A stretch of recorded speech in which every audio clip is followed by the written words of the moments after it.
Every season is defined by a moment. From the beginning, and we're going to name 𝗍𝗺𝗺𝗏 captain. Oh, Mac O'Keefe! To the unimaginable,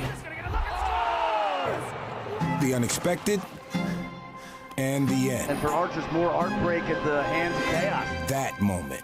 See, it's that moment that can make us or break us. When the pressure is on, that's when champions emerge. Schreiber gets free, fires, and wins it. This year, will the MVP triumph, or will the defending champs prevail? We're back on the biggest stage in lacrosse. Ricardo!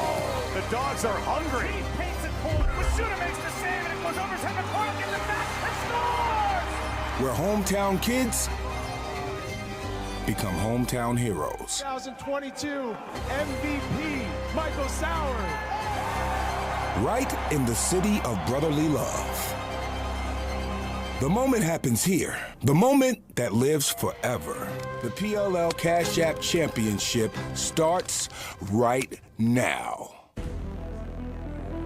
Today we will crown the new kings in the lacrosse world. Some of the greatest who have ever played this game will put their talents on display here in Philadelphia, PA. Tom Schreiber, the MVP, Michael Sauer, the championship MVP from last year, and the Archers trying to dethrone the defending champs. It's Waterdogs and Archers coming up next on ABC. Take a look at our bracket. The Cash App playoffs, now we're down to 2. Archers dispatching the Redwoods in the semifinals. Waterdogs hammered the Cannons, and that's where we are right now, the 1 and 3 seeds. Hi everybody, alongside Ryan Boyle and Paul Carcaterra, I'm Chris Cotter. I mentioned some of the greatest that have ever played this game. We're gonna see them today. These two teams are stock full of talent. Oh yeah, you got the best two teams in the PLL looking to stamp a season, but they also have two intriguing superstars on the field today. The Waterdogs, Michael Sauer, is the MVP of this game a season ago. He's a local legend. He's looking to go back-to-back. And Tom Schreiber for the Archers, a generational talent, but he's still searching that first PLL trophy. That would help cement his legacy. RB, introduce the world to Tom Schreiber. He's the MVP of the league, but as Kark said, none of it matters unless he's able to win the title. He does a little bit of everything, creates his own shot. You see the creativity there. He can get other teammates involved, 17 assists, second in the league from the midfield position. He won the leadership award. He's the solo captain. This is his team. This is his moment. And Cotter, he's gonna have to do it today without a main offensive weapon. Yeah, Connor Fields, who was a finalist for the Attackman of the Year and the leading scorer for this Archers team. He was a late scratch, injured his shoulder in the semifinals, and it just didn't come together for him. He tried to make it work. We'll see 𝗍𝗵𝗺𝗺 instead filling in for him today for the Archers. Quint Kessenich is the fourth member of our crew. He's standing by in the field with Tom Schreiber. Down on the field where the rain has let off for a second. Tom, what emotions are you dealing with at this moment right now? Just excited. You know, we've been waiting around. We had the bye week, so we're ready to go. We feel great about where our team is at, and we're just excited to play. What's critical with Connor Fields out of the lineup offensively? Yeah, there's not a one-for-one for Connor Fields. You know, I think he's one of the best in the business. We're certainly going to miss him, but everyone's going to have to step up a little bit in their own way. I think we'll probably see Grant and Matt Moore down at attack. And 𝗍𝗵𝗺𝗺 making his debut in the championship game. He's looked great so far with us, so we'll see what we get from him. We're excited to have him. Thank you. Thank you. All right, Cotter. thank you. Archers lineup powered by Ticketmaster. As much as you want to talk about the offensive firepower, top defense in the league, they're led by Graham Hosick, 8 block shots. That's also tops in the league. In the midfield, look for other guys to step up with Fields out. For me, that's Ryan Ambler on the left side, and don't sleep on Trey LeClaire. He's a sharpshooter on the right side. The attack, it's all about O'Keefe and 𝗍𝗵𝗺𝗺, the college teammates. 𝗍𝗵𝗺𝗺 exploded for 8 points in their semifinal win. Kark Sauers guided this team to the championship game last year, and he's playing like that again this year. Up, and away, Cotter. 13 points, the most of any player in the PLL playoffs. His quickness is ridiculous. It sets up his dodging, but also his passing. When you guard him one-on-one behind the cage, you better buckle up because he will explode. Quint Kessenich standing by with Michael Sauer. Michael, back in your hometown, Philadelphia, big crowd here, a lot of number 22s in the crowd. What are you dealing with right now? You know, just excitement. Philly, best sports fans in the world, but for me personally, you know, a lot of family and friends, so excited for them to see the highest level of the sport. Thank you. Waterdogs lineup powered by Ticketmaster. You talk about defense from an efficiency standpoint, the Waterdogs have the best in the league. I think Liam Burns is one of the most underrated defenders. Connor Kelly can stretch a defense, the most twos of any player in the PLL. Zach Currier, oh, he's just the best midfielder in the world in terms of what he does all over the field. On attack, we talked about Sowers. The 1-2 punch of McArdle is lights out. Ethan Walker has that lefty shot that complements these two playmakers. RB, it's an all-Canadian matchup in goal. Brett Dobson, the youngster, on the right for Archers, and Dylan Ward, the vet, on the left for Waterdogs. Yeah, Dobson idolized Ward. Now he's got an opportunity to take a championship from his mentor. Unthinkable 10 years ago to have two Canadian goalies in the championship. And both of these guys were over 70% saving the ball in the semifinals. Eli Goldbrick will take the draw against Mike Sisselberger, and we're underway in the Cash App PLL Championship. Ball still up for grabs in the middle of the field, and Goldbrick comes up with it. First possession of the day to Waterdogs.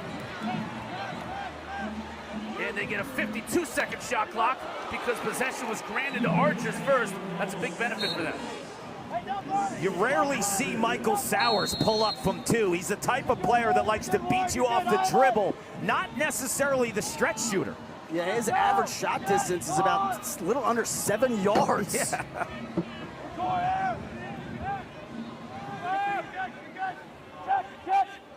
There's Walker on the near side. 57 and white, the Canadian. McArdle, use the pick. Inside, Dobson makes the save. Fresh 32-second shot clock for Waterdogs. On every shot that hits the goaltender or the pipe, it's going to be a fresh 32 shot clock with the rewind. Shot goes high. We may see a little bit of that today. We've had a ton of rain here overnight. Yeah, Jack Hanna's a volume shooter, Cotter. I mean, 3 and white. There's no shot he will not take, even with pressure on him. Sowers. Currier changes his level. Can't beat the goaltender, though. Dobson looking sharp early. You see how Dobson doesn't bite there, right? He stands his ground, doesn't go for the fakes of Currier. Maven with the skip pass out of the box. Schreiber shoots. Ward got enough of it and then corrals it in the crease. You're seeing both teams aggressive from the two-point line early in the shot clock. I like that hunt and seek opportunity. Aim for a corner. If you miss it, you can retain possession with a backup.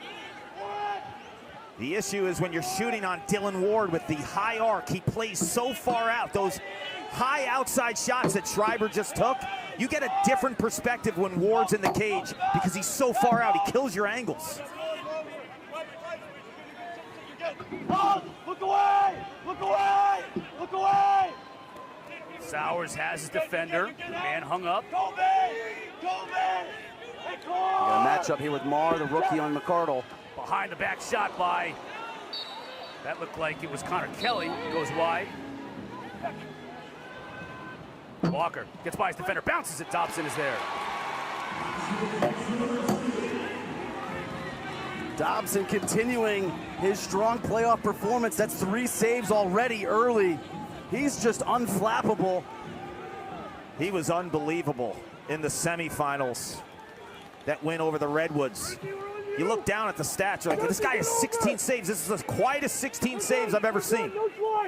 Ambler behind the cage. That's Amon. Now up top to Schreiber, gonna get a flag, gonna be a delayed call against Waterdogs. Schreiber shoots. We get a whistle. They're gonna call that play dead because there's a moving pick on Trey Leclerc, number 44. Waterdogs foul number 33.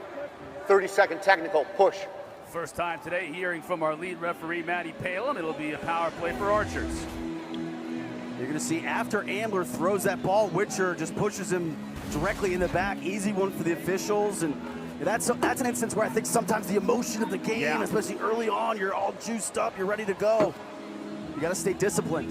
Take a look at this power play. This is the only area that I scratch my head with the Archers. 37%. They should be better when they're extra. Bowering, 98, up top, gets it to Schreiber. Think about the nerves going through 98 in orange, right? You have Connor Fields, leading scorer of this team, the #1 seed. Your first game is the PLL championship. Bowering was, of course, prolific scorer in college at Drexel, but this is his first PLL game. He's played a couple of years in the NLL, the indoor game, where he's excelled. Credit the Waterdogs for knowing the scout there. Archers had a set play. They were trying to set up 𝗏𝗂𝗃𝗃. The Waterdogs sniffed that out. Schreiber went inside to Bowering, and they collapsed on him. I love the creativity of a bounce pass on a day like today. And Quint, you're down there. The ball is skipping and flying out. So 𝗏𝗏𝗃𝗃 throws that bounce pass on a regular surface, maybe okay. Today, I'm not sure. Well, he was experimenting with it early in warm-ups, but then we had significant rainfall, 20 minutes, 15 minutes till top of the hour, and this field is now pretty sogged. So today's not the day to be throwing skip passes off the turf.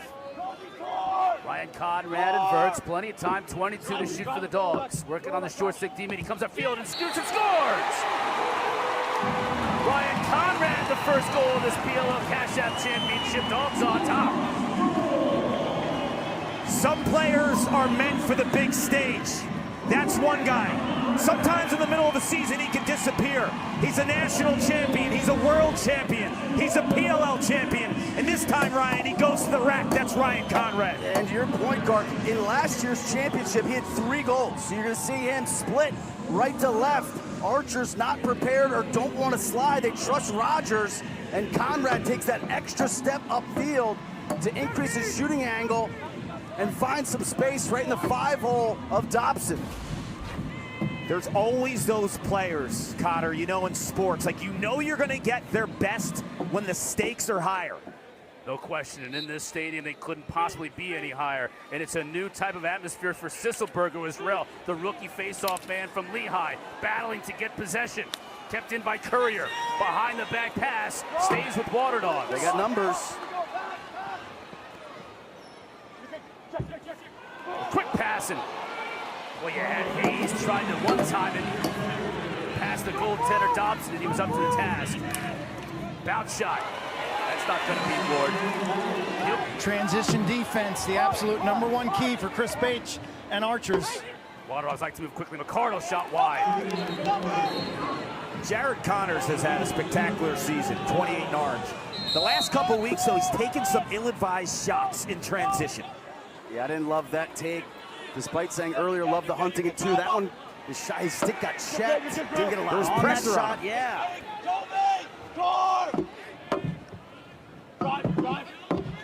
Kelly, he'll shoot. Dobson again gets a piece of it, and they win the run out to the end line to get possession. And Sowers has got to get behind the cage quicker. Once his teammate breaks goal line extended, breaks that plane, he's got to get back because he's got backup responsibility. In the game of lacrosse, on a shot the closest to the ball when it goes out of bounds, either retains or gets possession of that ball. 6 saves already for Dobson.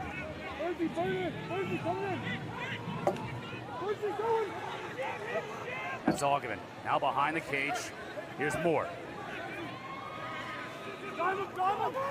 Moore trying to get his hands free, but the double team comes. Plenty of time on the shot clock. Shot score! 𝗏𝗂𝗃𝗃 continues his torrent shooting to tie this game up at 1 apiece. You turn on the tape. What's patented 𝗏𝗂𝗃𝗃? It's low to high, pure gas. He knows there's a scout on him. No one scored more goals in NCAA history at Penn State than 𝗏𝗂𝗃𝗃. He's got a couple bags in his trick. This one is called low to low, right behind the 2-pointer. He could smell it, Ryan.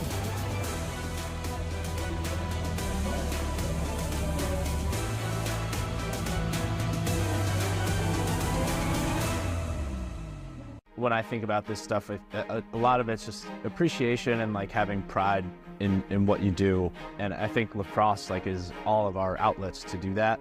And I think we're lucky to have that chance. I think you kind of look around and the stakes are high. Like being able to compete, with teammates and travel and go through adversity in a public setting and like put it all out on the line, work with a team, have physical demands.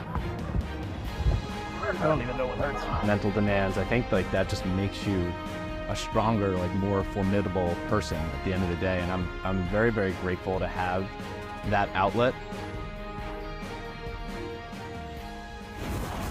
Tom Schreiber, the 2023 league MVP, 3-time MVP. He's won world titles, still searching for that first PLL title though. You know, for me, and people who follow the sport, Ryan, Cotter, Quint, we know where he stands. He's one of the all-time greats, whether he wins or not. But from an outsider's perspective, you want him to have a championship tied to his name to just stamp and say, go away with any other talk. Does that make sense?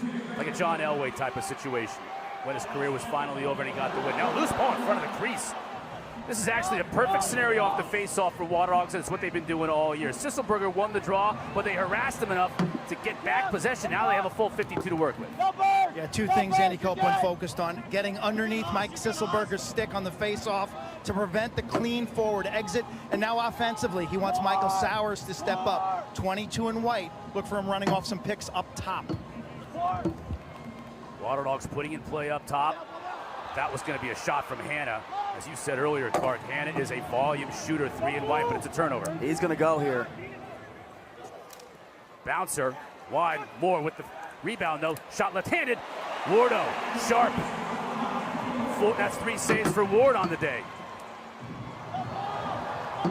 Both of these teams love the early offense and put up a ton of shots. Archers, tops in the league, 47 shots per game. So that early offense, and then after the sub game, that's to watch these the Archers team. Dobson saw it all the way. And one of those players in transition, Shalon Rogers. He is huge today with no Latrell Harris. One of the best short stick defensive midfielders in the world, has missed the entire playoffs due to injury. Shalon Rogers' play today, Ryan, is critical. They're going to ask so much of him. Yeah, he's typically an offensive midfielder, but they trust him on that side, and he affords you that two-way ability to go from D to O. We're good. Heyman trying to get under his defender, and Doug's dives for the crease. They're going to wave it off. He was in the crease before the save was made by Ward. Whistle, we go the other way. That's where the high crease pays off, right? Dylan Ward, watch here, left side of the screen. When you're a high crease guy, you step out into the arc. You meet the opposition. Not this time, amen. Progressive game flow in the bottom of the screen. Shot, score! Did somebody say 22 needs to get involved? I believe Q did. I believe you did as well, RB. And he does, 2-1 Dogs. They love the two-man game, and how you elect to play that then dictates Sowers' adjustments. So here you're going to see on the replay, his defender goes under the pick, and that allows him to get his hands free. See how Hasek gets underneath that? That's all the airspace that Sowers needs to get his hands free and let it fly. Michael, it's Kark up in the booth. What's critical today in the two-man game?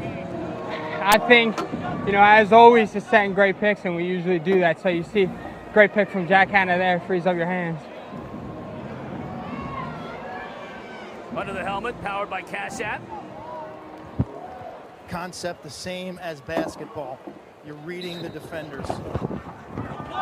Ksisselberger wins the face-off. Now, what does he do with it now that he has it in his possession? This is key in this entire game. Throws it over the head of his teammate. It's a turnover. Fresh 52 seconds for the Waterdogs. And that's exactly what the Waterdogs are banking on strategically. No team causes more turnovers. They had 7 turnovers, 3rd in the league, but nobody's better in the 32-second after a face-off loss than the Waterdogs. And they're used to playing in that world, right? They've lost so many face-offs, so they are accustomed. They've kind of perfected losing a face-off, but winning the possession. Yeah, nobody's better in that 32 game than the Waterdogs. McCardle working on a short stick, rolls back, loses his footing. Shoots, tried to use a screen that time, but Dobson saw it all the way. Dobson is locked in, man. He looks so balanced. He's seeing the ball, playing against his childhood hero at the other end, Dylan Ward. Matt Moore with a nice catch. Keeps possession for the Archers.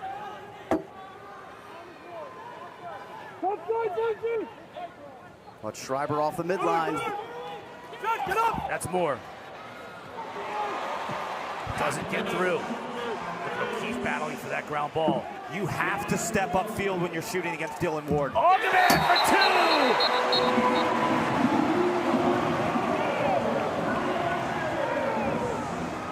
Schreiber hit the nail on the head. You can't replace Fields 1-to-1. So who are the guys to step up? Last week in the semifinal, Clark, you said don't be surprised if it's this guy right here, 𝗏𝗏𝗺. Absolutely.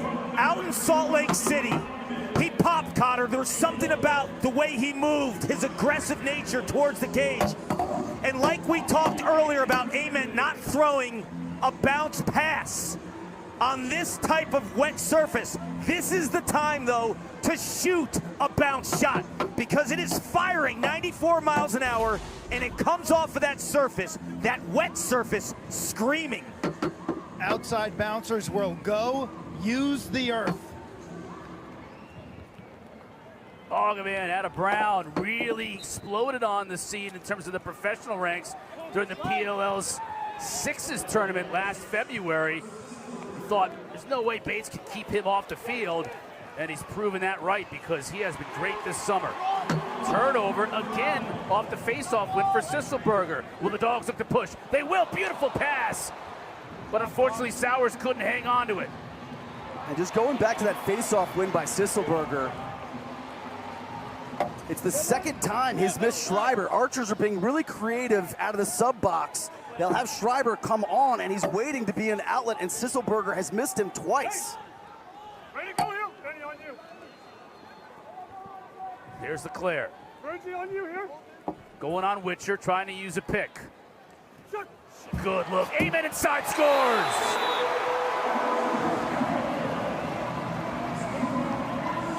There's the extra step. The big body Ward. How do you beat him, Ryan? You got to hitch, get him engaged, and then throw a skip pass. So you're going to see on this, right here, you see Chris Sabia. He's looking around like, where did my guy go? He was staring at the ball, then he comes back, and Grant 𝗍𝗵 snuck around the crease and found that skip pass. And when he catches that skip pass, instead of shooting right away, it's the extra step or two, because the wide body Ward, Quint, you know this better than anything, shooting on Dylan Ward with no angle, no dice. Face-off violation against 𝗟𝗪𝗪𝗧. It'll be Waterdogs ball. A lot of talk about Sowers coming home here to Philadelphia and the type of performance he had last year in this championship game in this very stadium. How about Grant 𝗍𝗵 coming back home and getting off to a hot start? Played his high school ball at the Haverford School. Tremendous player, one of the best passers in NCAA history when he teamed up with Mac O'Keefe. Penn State going to championship weekend in 2019. He's back where he wants to be. There's Sowers and Currier working a two-man game. Currier gets it back. Dobson with the save. What a pickup by McMahon. But again, Archer's not sliding defensively. A big part of that is Dobson, 70% against unassisted shots. So they just want him to read the ball carrier, lock in. He's tops in the league in that category. And 𝗍𝗵 is being defended by Chris Sabia. Those are two great friends, high school teammates, college teammates. For all the marbles. 𝗏𝗏𝗺's feeling it, skips it to the far side to O'Keefe. Gets his hand straight in the middle, shoots, hits the pipe. Free inside though, scores! Scooped in by Leclerc. Very Canadian of you, Trey Leclerc. All Archers. Johnny on the spot, heads up play by Leclerc. I love the discipline by O'Keefe. You're gonna see him a little hitched, get to the middle, take this extra step, try to get Ward off his line, ball's loose. You can see Waterdogs pointing at the crease. Let's take another look if this was a potential crease violation. Couldn't see it from that angle. No, they all stayed out. They all stayed out. Those guys can crash the crease. Trey Leclerc, extensive Canadian box background. Connor Fields' replacement, 𝗣𝗿𝗺𝗺, and he's a ground ball machine in the indoor league. So when he has to crash the pipes and pick up some loose change too, watch 98 in orange. Entertaining first quarter in the books in our PLL Cash App Championship. Waterdogs took the early lead. Archers, 4 unanswered points. Looking for their first PLL title, and they'll carry a lead into the second quarter.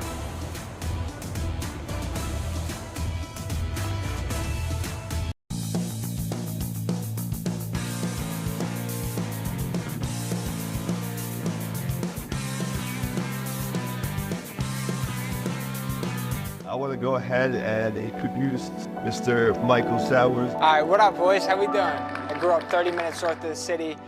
Went to Upper Dublin High School. We got the championship on Sunday. It's going to be a great game. We play the Archers. To be able to do it in your backyard and in front of the Philly crowds, and you guys know how Philly sports fans are. Doesn't matter what sport it is, they're going to show out. So with that said, I'm excited to tell you guys today, you guys are going to be going. We got you guys free tickets. Enjoy the game. Welcome back to the PLL Cash App Championship on ESPN. 5-2 our score. Archers on top of Waterdogs as we head to the second. There are those student athletes that got free tickets courtesy of Michael Sowers, Philadelphia kid. That's awesome. Michael is a gem of a human. I know, Ryan, you know him well as a Princeton grad, both of you. Raised so well. His father, David, was a long-time lacrosse and football coach. Mom, Liz, critical in his development as well. He's such a fine young man. Watch the Dogs here. They want early offense. Now they settle it back in. McCardle to the near side to Sowers. Get up, head. You can hear Dobson shouting instructions from goal. Sowers takes a shot. Dobson again sees it all the way. Now he wants to go quickly. Beautiful pass, O'Keefe. Twice now we've seen Sowers kind of pull up from some range. 𝗏𝗺𝗺𝗃, who's defending him, is a first-team All-Pro. A very physical guy. I'd like to see Sowers use his speed and quickness in space against 𝗏𝗺𝗺𝗃. They're playing the numbers. In tight, Sowers shoots about 40%. Outside of 4 yards, just 18%. Ament gets free. Showing that speed and quickness. Backhand and scores!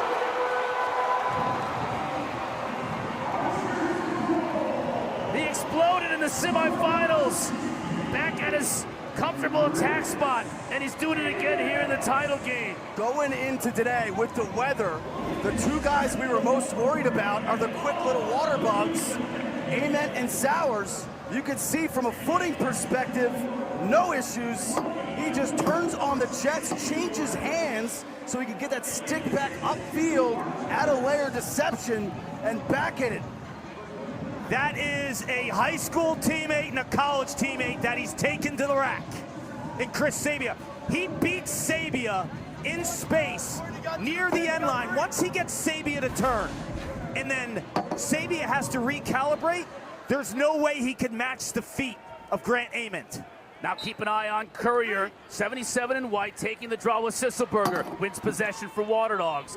Now the unusual task, making something happen for them with 32 seconds on the clock. And Sisselberger ran off, so they've got numbers. And Reese took a 2-point shot, didn't work. Here come Archers quickly on the other side. Challen Rogers, the pass, the shot, the score! Matt Moore buries it, Archers.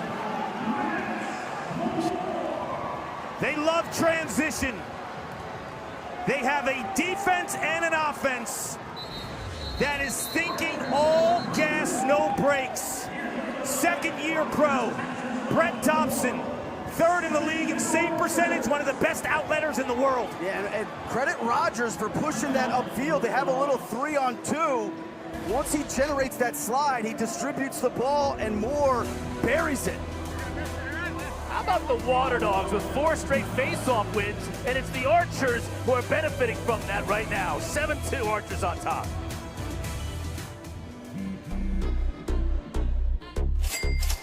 Yo, PLL and Cash App just tripled our per diem. Let's get it. Is this too loud? Nah, that's fresh. Okay, then. What about Philly style? Oh. That's it. Hey, you need some beers? Oh, yeah. Nice assist. For every MVP moment, that's money, that's Cash App. See the Waterdogs huddle. Coach Copeland trailing 7-2. You brought up a great point about the faceoffs, right? The Waterdogs have flourished losing faceoffs. On purpose, almost. Yes, all season long. Now they're winning some faceoffs, and what's happening? They're getting drubbed. Interesting. Andy Copeland, the Waterdog skipper in there, talking about 50-50 ground balls in the offensive end, talking about converting off of those face-off wins or some of those turnovers earlier that they were creating. They got to get something good going. And then lastly, avoiding clean saves. Nobody leads the league in clean saves like Brett Dobson does, and you see how dangerous Archers are when that ball's in his stick and they can take off running. Again, it's Courier at the face-off stripe. Sisselberger, his second violation on the face-off, so Courier will put it in play. And because he ran off, they've got a 6-on-5 here. They can attack quickly. Sowers looking up. That's Courier. They still have Burns on the field right there with the long pole. He's going to take a two-point shot high. Now he'll exit off. 15 to shoot for the Dogs. Big. Sowers, Chielli. He's got Courier back there if he wants to use a pick. Lost it initially. Hasek all over. Yeah, that's not what you want to do. You don't want to get into the body of 81 in orange. Shot clock winding down. It's a violation. Couldn't get off a decent look. 5 turnovers for Archers early going. And part of the problem with the Waterdogs offensively is when they're turning the ball over, they're either substituting behind the play or they're right in the middle of the field. That just turns into immediate transition the other way. Schreiber using a pick from Ambler. That's Leclerc. Trying to muscle his way in, back out to Schreiber. On the shorty, down the alley, tough angle shot, takes it, scores! He had a sliver to work with, and he made it work. And he used an incredible amount of deception with a little twister at the end of this. As he's running down the alley, he's losing angle, and he whips his stick across his head to increase it and put a little deception, a little English on that, Carc. This is unbelievable, and you have to be so conscious of where you shoot against Dylan Ward because his wide base. The little subtle move to put the stick across his face changes everything from an angle perspective. The leader, the player who's searching for his first PLL championship, one of the greatest who's ever played. 8-2, Archers on top. It has been a long scoring drought for the Dogs. Gotta make something happen. And it may start here. Still on the ground. Big hit from Piper Bond on Scarpello. Courier comes out of there with it as he so often does. 77 White, brilliant off the ground. But now just 20 seconds for the Dogs to work with on the offensive end. It's like the script has been completely flipped. Support here, support. Conrad trying to work his way free. Shoots, scores!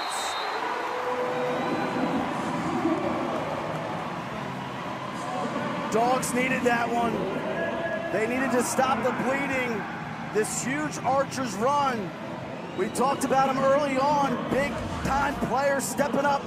3 goals last year in the championship, 2 already in the first half. There's 2 ways that you could work off of a roll dodge. One is accelerate and get to top speed. The other is use the momentum and the torque to take that shot from decent speed to heat. And that's exactly what Ryan Conrad does. When he rolls, all the momentum of that roll comes in and amps up that shot.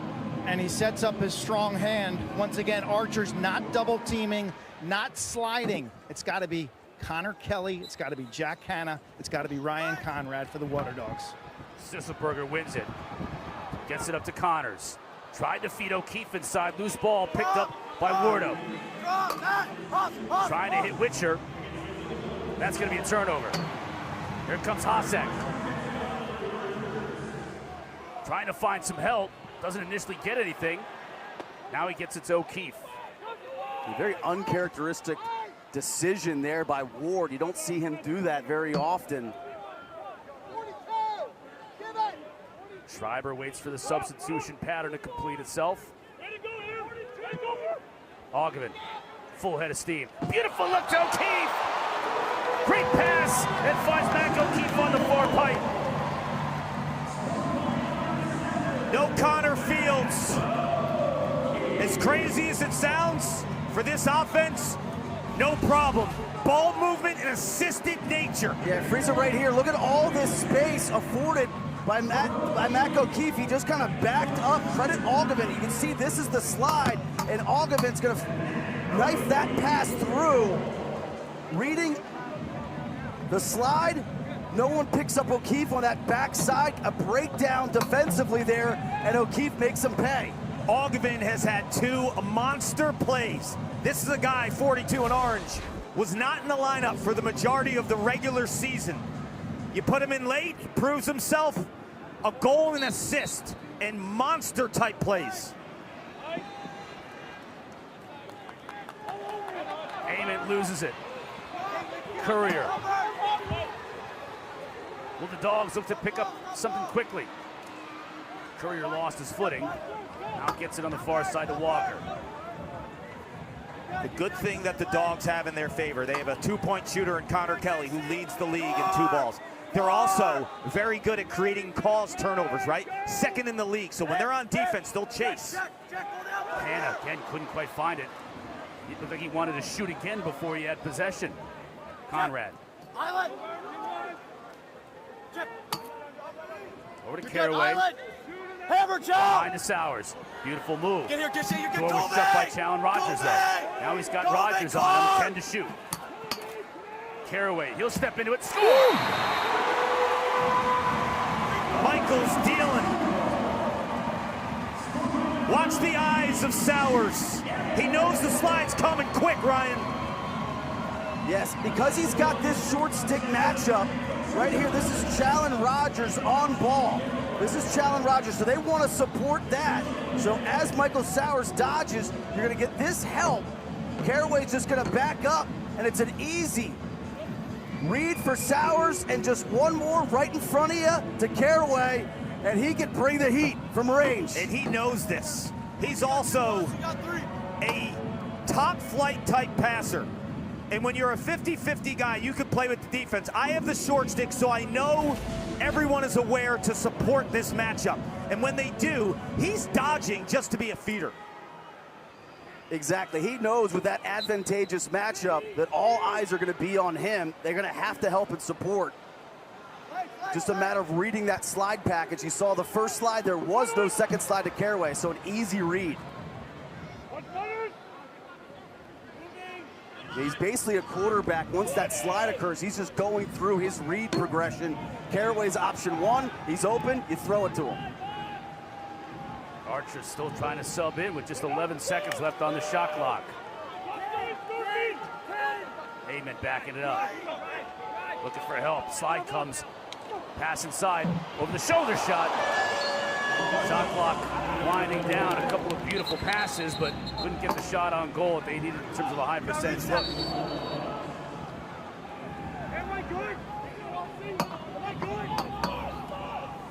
Hey, later tonight, Sunday Night Baseball features Dodgers and Giants. Great rivalry out west. 7 Eastern on ESPN, ESPN Deportes, and on ESPN Radio. Coverage begins at 6 Eastern with Baseball Tonight, Sunday Night Countdown. Hanna shoots, doesn't get through. Looks like they hit McCardle in front.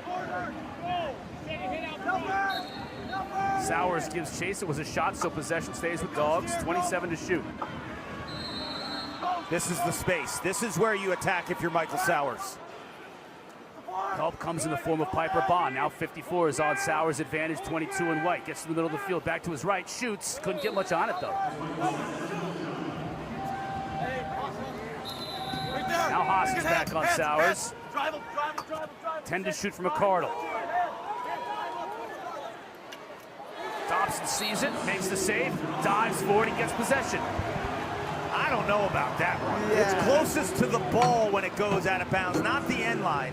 I thought 𝗵𝗺𝗺 was way closer to the ball.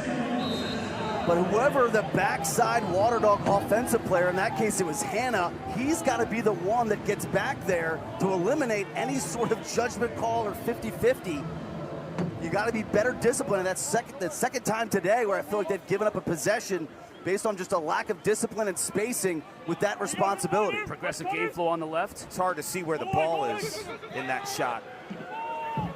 Watch here. Bowering puts it home. Let me introduce you to Reed Bowering out of Western Canada. First game in the PLL. He's in for an injured Connor Fields. He's Canadian. He played right up the street at Drexel University. You talk to his college coach, Brian Volker. Said he's one of the best kids he's ever coached. He's got a nose for the cage and grit and toughness.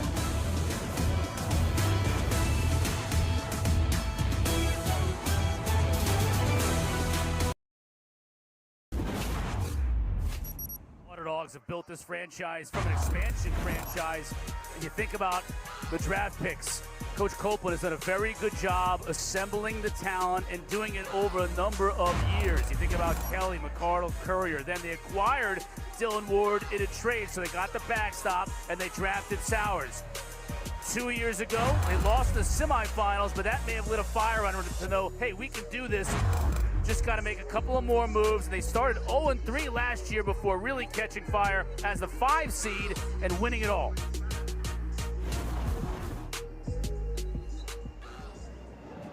Coach Copeland, it's Kark, Ryan, and Cotter up in the booth. How would you assess your defense right now? Yeah, we got to fix that. I think it's just like really fundamental stuff. We're not playing the two-man nearly as well as we have as of late. Giving up some stuff in the counterattack right now, and you got to give Dobson a lot of credit. He's standing on his head. How do you get Kieran 𝗵𝗺𝗺 more involved? Yeah, we just got to get our touch count up offensively. I think we're a little bit ISO ball right now, but to be honest with you, like there are times where we've had really good possessions and just haven't been able to go ahead and finish. So when we get some transition and we get some good looks, we just got to shoot angry, get the ball to an edge here, and hopefully get one past Dobson. There we go.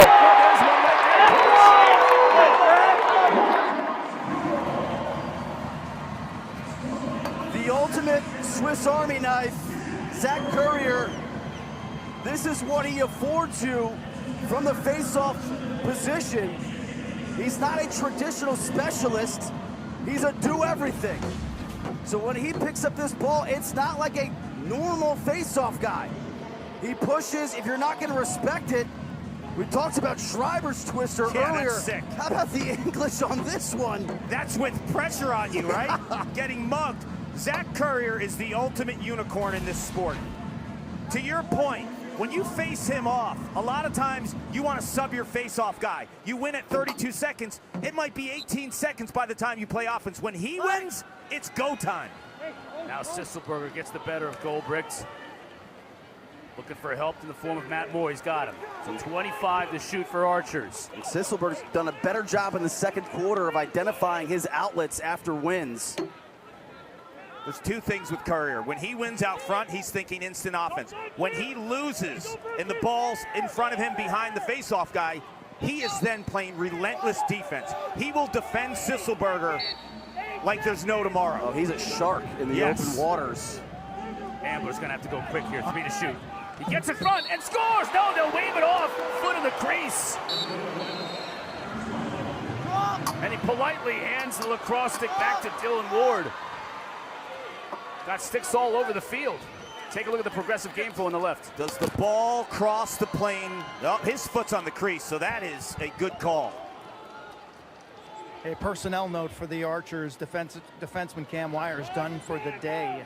Cam Wires, number 20 in orange, done for the day. Lose some depth there. That's going to be something to keep an eye on. Battle for the ball, race for it, won by Archers. How about the hustle there by Marr? Archers dressed 2 rookie short stick defensive midfielders. O'Keefe can't get free from 3 defenders, 4 defenders.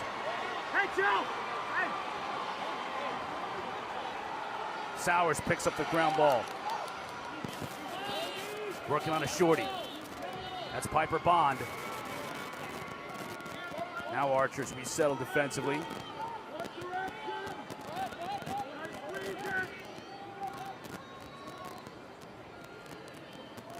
Shawn Rogers forces it behind the cage to McCardle. Kelly shoots, scores! Dobson got a piece of it, just not enough. If you're going to consistently beat Brett Dobson, this is how you do it. You do it off ball movement, off player movement, so he has to identify the shooter from behind the cage to in front of the cage. And we just haven't seen enough of that from the Waterdogs so far this first half. You can see the spot feed by McCardle. And Connor Kelly catches, incredible catch, and then after a rollback, getting back to his strong hand, is able to beat Dobson. This is pure instincts by Kelly.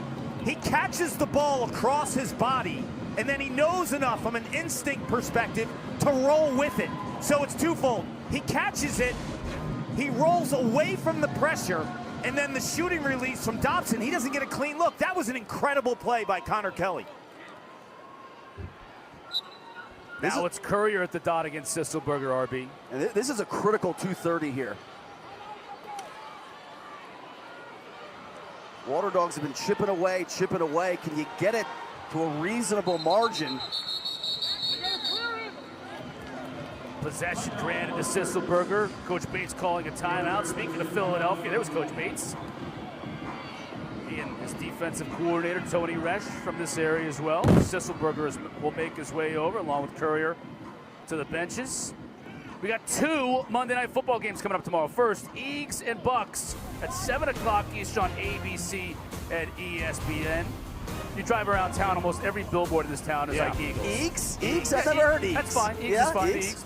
Or the Birds. And you can watch the Rams battling the Bengals at 8 Eastern on ESPN, ESPN2, and ESPN Deportes.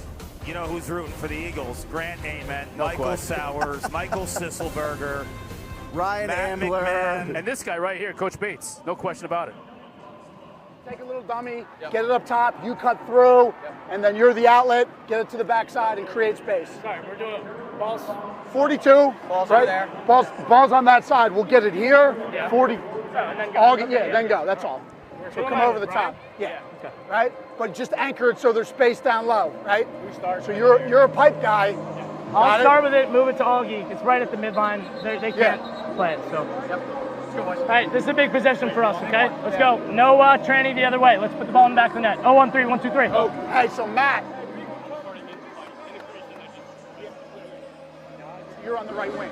So if he's a flop guy, it's basically you and Augie. So be the mirror guy here. He's got the laminated play card working out pretty good today. Everything you've drawn up on there has been successful today, Coach. How do you best characterize your offense?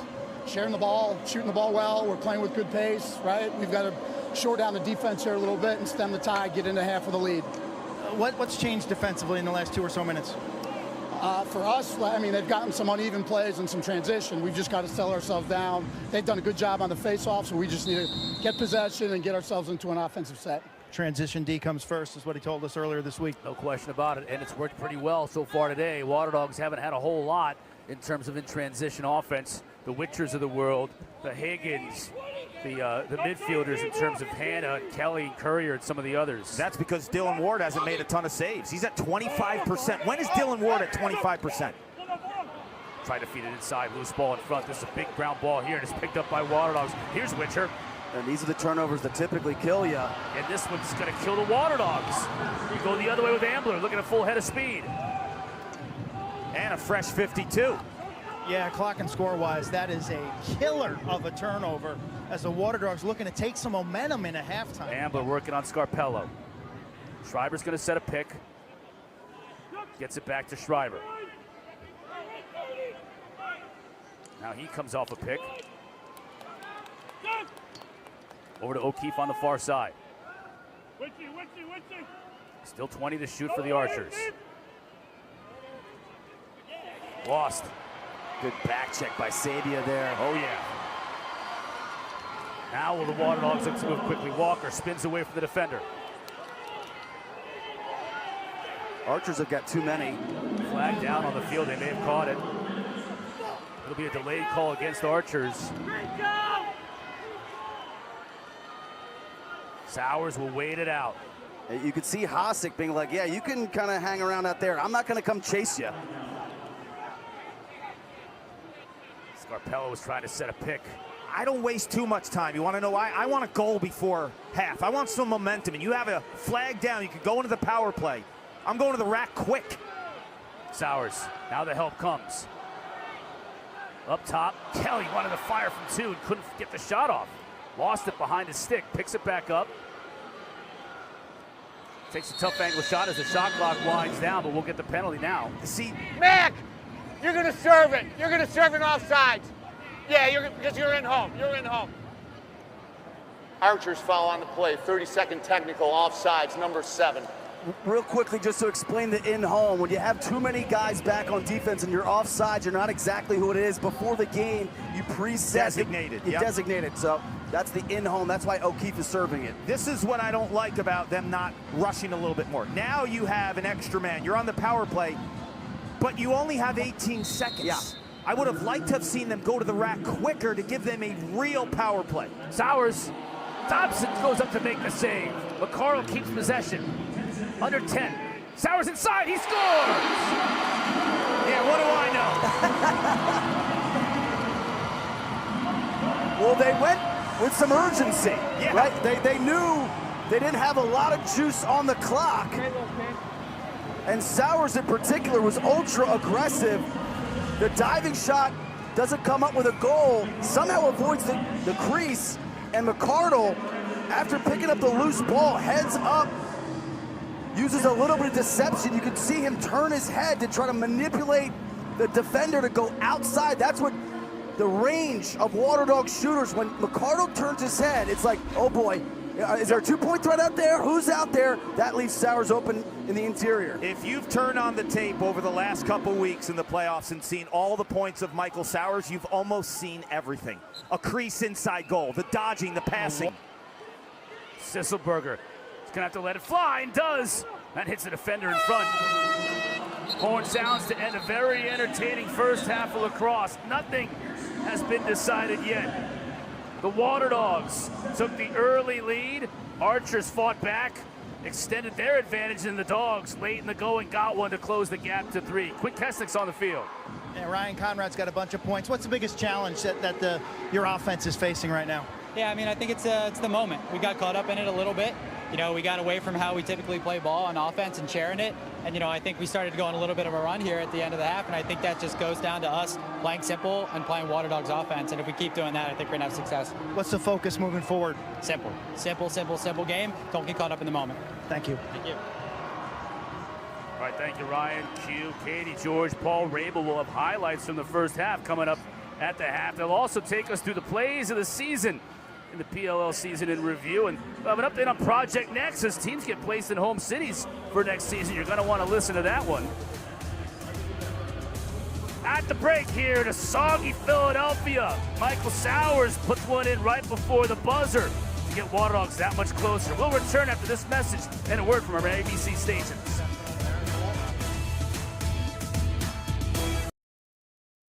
For true lacrosse fans, just watching is never enough. Start by customizing how you track the action. Then, team up with your fan base and show your support. Download the PLL app and discover a new way to fan. We're back at Subaru Park here in Philly. 1/2 down in the 2023 PLL Cash App Championship. The Archers lead 10-7. Katie George alongside lacrosse legend Paul Rabel. Waterdogs got on the board first. Then it was all Archers, but a great response from the Waterdogs. What's your first half takeaways? So much to say. This is our 3rd time here for a championship game in Philadelphia. First time in inclement weather, though. So it was a little bit slippery, kind of a mud bowl out there.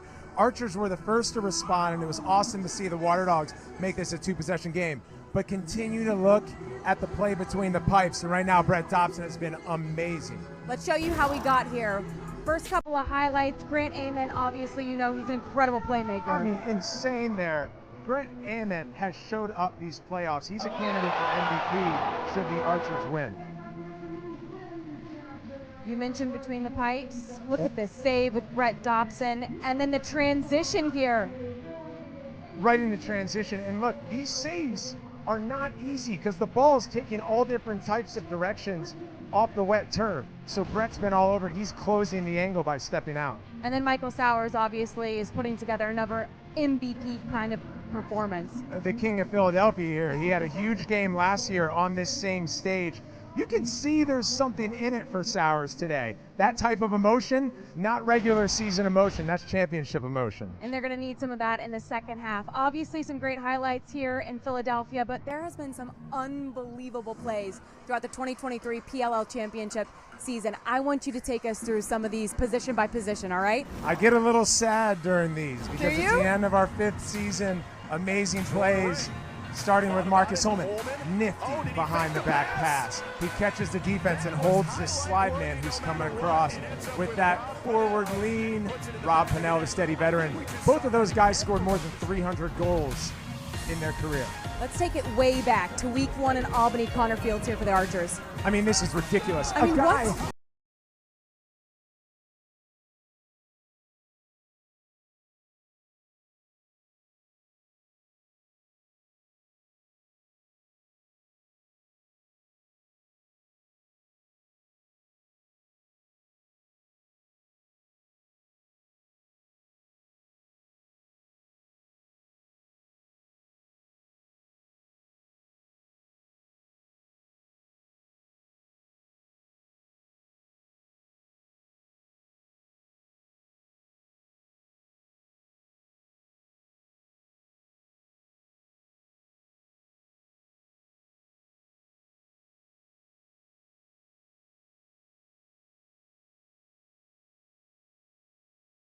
This year too, he creeps over midfield, so you don't know.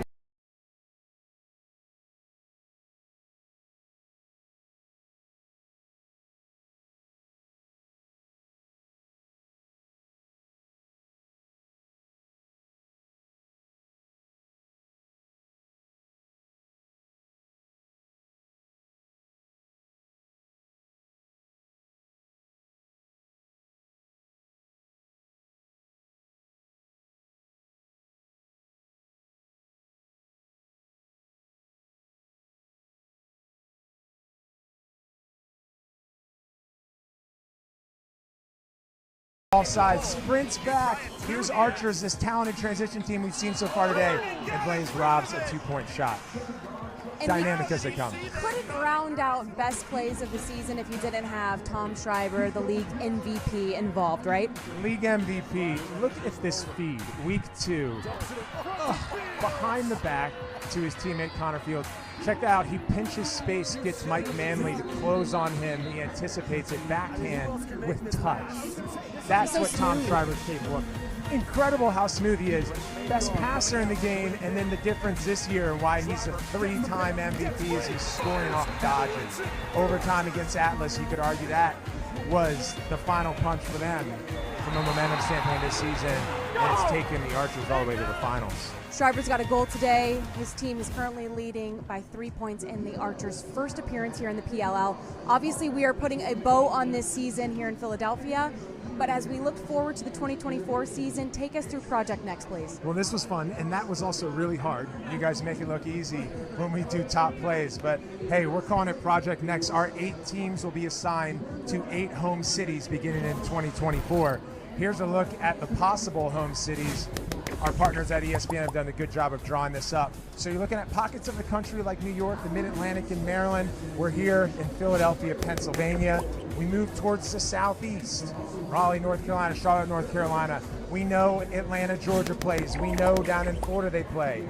We have the Great Lakes and Texas as finalists as we move our way westward. And then some exciting candidates here. Oh, yeah.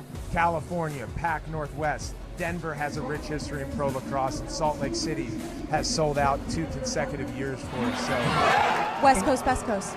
Incredibly excited.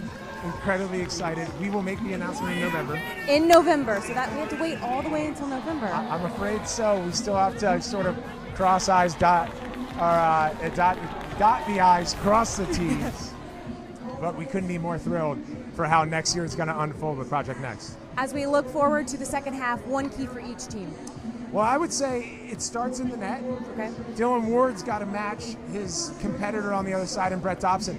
Look out for Zach Curry to continue win draws. Low-key, he's won 7. He scored on another. Okay. If he keeps winning at the stripe, the Waterdogs are going to get the possessions to win this thing. Archers up 10-7 in their first PLL appearance. Waterdogs obviously trying to go back-to-back as champions. We've got second half action coming your way after a short message from our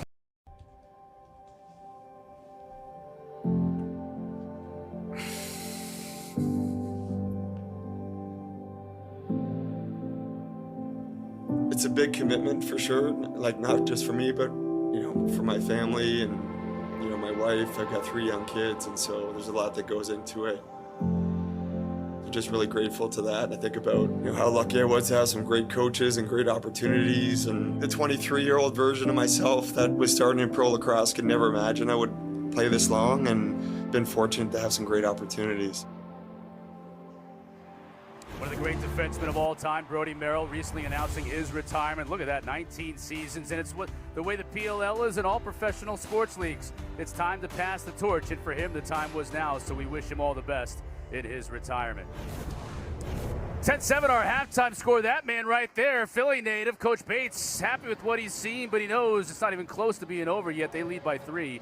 As we get set to start the second half, Chris Cotter along with Ryan Boyle and Paul Carcaterra. What are the Archers doing well in your mind? Well, I think no Connor Fields offensively share the ball, 10 goals, 6 different goal scorers, and then defensively, Dobson's been spectacular in cage, and they have taken away the Waterdogs in transition. They have, because the recipe for the Waterdogs in transition is Dylan Ward, clean saves, getting it out. He had 0 saves in the second quarter. He's at 25% on the afternoon. He's one of the best big game goalies of all time. Do not count on him continuing to play like that.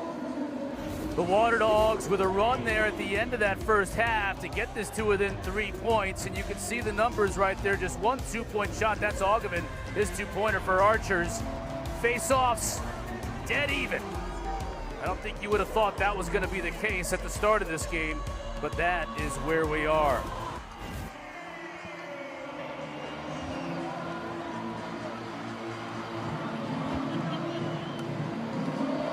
What's going on, Q?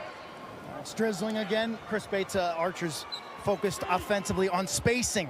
Get really wide, let it breathe, use their speed. He said, we think we're faster. They haven't been able to keep pace with 𝗚𝗵𝗺. He likes their speed and dodging sets, which will eventually draw double teams, but spread it out on offense, Archers. Dogs with the first possession of this second half. Hammered behind the net, no flag. Instead, we're gonna get a crease violation. Wow, I thought they'd give a hold there. Stopping the progress of 22 in white, Michael Sowers.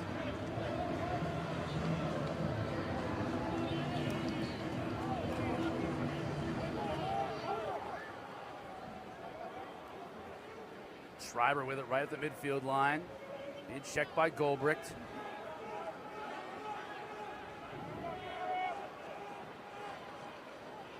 Trying to work a 2-man game with O'Keefe. Now he'll set the pick. Schreiber just gets his hands free, and Ward with his first save of the second half. Maybe that gets him going. That's the type of save, Quint, right? That allows them to get into their flow. And equates to a puck touch for a hockey goalie. Not only did he make the save, but he controlled the rebound and throws an outlet. Man, you start the third quarter with a positive save like that. That could be good things for Dylan Ward. Interestingly, the Waterdogs had a short stick on Mac O'Keefe. I couldn't tell if that was through the flow of action or if that's a specific strategy, halftime adjustment. So that's something to keep our eye on. Kelly, pass inside. Sowers, saved by Dobson. He just makes it look too easy. Goalies that rob Michael Sowers with a trick shot like that normally are flopping all over the place. You gotta check this guy's pulse. Progressive game flow on the bottom, stays with it, makes the save with his shoulder. Yeah, best save of the day for him. The way he moves his feet, the way his stick was smoked, toasted, but he made the save with his upper body. Ball movement from Archers. Here's Schreiber out of the box. Nice job by Rylan Reese, staying with him. Here's Leclerc. This is a pick by Schreiber, gets knocked off. Leclerc stays with it, shoots, he scores! And frankly, that's one that you trust your goalie to make.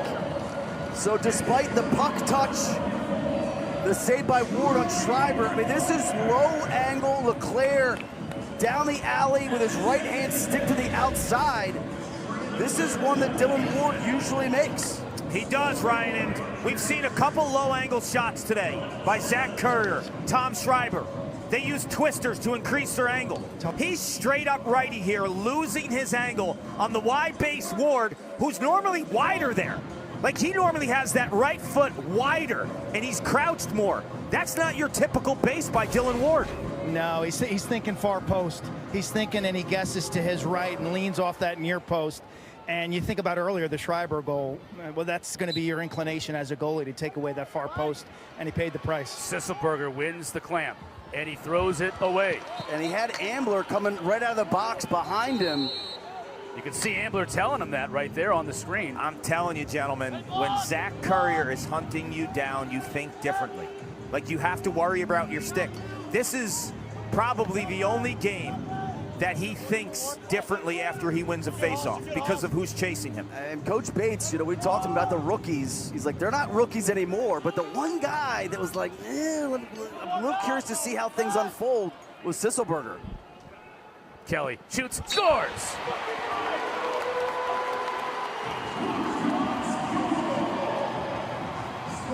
The scout on Connor Kelly is no rollbacks. And a lot of times, as he's dodging, the goalie will say, no rollback, no rollback. Here he uses that and breaks scout. That little hesitation and that little fake rollback. It's a little kind of half rocker step right here. It acts like he's gonna roll back. You can see Marr overreact to that, and then Kelly bounces back inside. That little hesitation and then explosion. There's two ways to beat a defender in space. Blast them with speed or beat them with deception. And the deception reigns supreme for Connor Kelly right there. That little subtle pause. I always tell people, when you hit a pause, that's your opportunity to feel where that pressure is. If it's backside pressure, continue going. Connor Kelly, you saw it at Maryland, won a world championship with Team USA in June in San Diego. Sisselberger scores! Well, that's one way to get it done on the face-off strike. Go fucking do it again. Go do it again. This is a juice goal. Teammates call him Sis. As a rookie alongside the second-year pro, Brent Dobson in goal. These two have given this Archers locker room a different mentality. It's looser. Players are celebrating their personalities, and no one, Cotter, you know better than anyone, has a bigger personality than that guy right there, Michael Sisselberger. Great All-American face-off man at Lehigh, was also a wrestler from nearby, the Lehigh Valley. That's where he grew up, where he went to college. And now he's trying to win a championship just down the road here in Philadelphia. Juice goal for the Archers. Gets it back. Now that's a look right there. Got it in the stick of Jared Connors. And the Bond. He'll look to get into an offensive player's stick, and he does here. Shot clock at 15.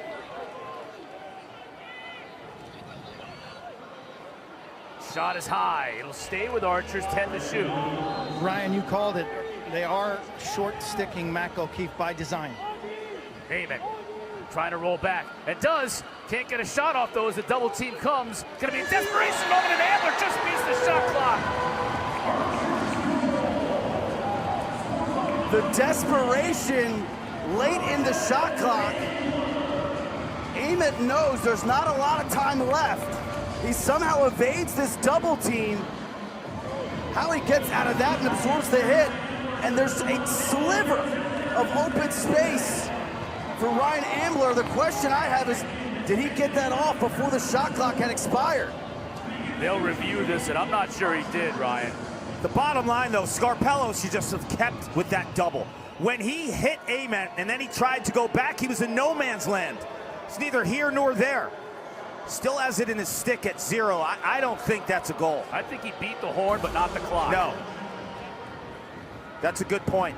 But when you're a doubling defender and you're jumping onto Ament in that matchup, stick with it. Get in his hands. Don't give him that opportunity, because if that goal falls, Not all goals are created equal. That is a backbreaker. Late in the possession, you're playing good defense. You have a double. Stick to it. So the horn, the horn. Take a look at it full speed. You saw 𝗣𝗿𝗿𝗺 there looking at the replay with Seth Tierney, Director of Operations on the left. That's cut and dry. Easy one for Seth Tierney, head coach of Hofstra. We'll hear from 𝗣𝗿𝗿𝗺.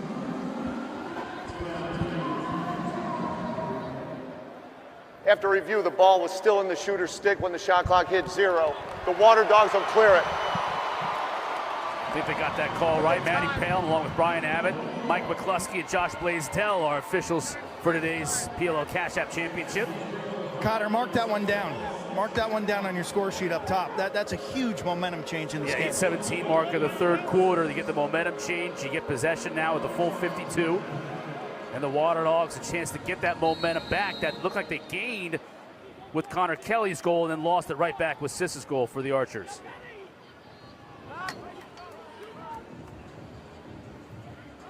And do I detect rays of sunshine coming out here in South Philly? It's got to make Q happy, although I wouldn't call it rays, okay. Maybe a haze of sunshine. I was disappointed you didn't wear the Vandekamp's fisherman's hat today. It's gone from like dark to semi-cloudy.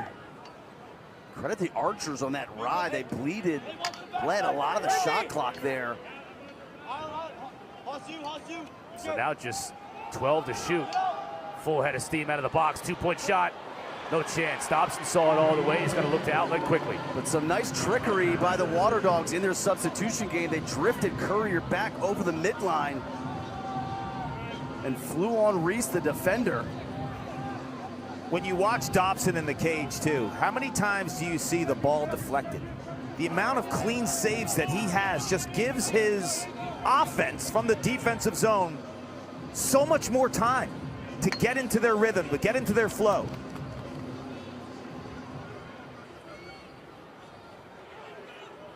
Schreiber, look at the attention he draws from the defense. Great feed to Moore, but he couldn't handle. Now Leclerc picks up the change. That was a filthy pass by Schreiber. Yeah. Schreiber's like Mahomes. He's got all these release points. It's crazy. 2-point shot. Wide. And he does it with 2 hands, Quint. I know, that was a sidearm or underhanded feed through the defensive traffic. That was his only really lane, and it's amazing on the fly how he can get creative with his release points as a passer. When you have that capability to change your release points, you're able to kind of counter defensive pressure way more too. When you're just strictly overhand, if you feel that pressure on the top side of your shoulders, you're kind of restricted. With Tom Schreiber, he just changes his release points. This is back-to-back possessions. The Archers aren't going to get in their action until about 30 seconds left based off the Archers' unique ride. Kelly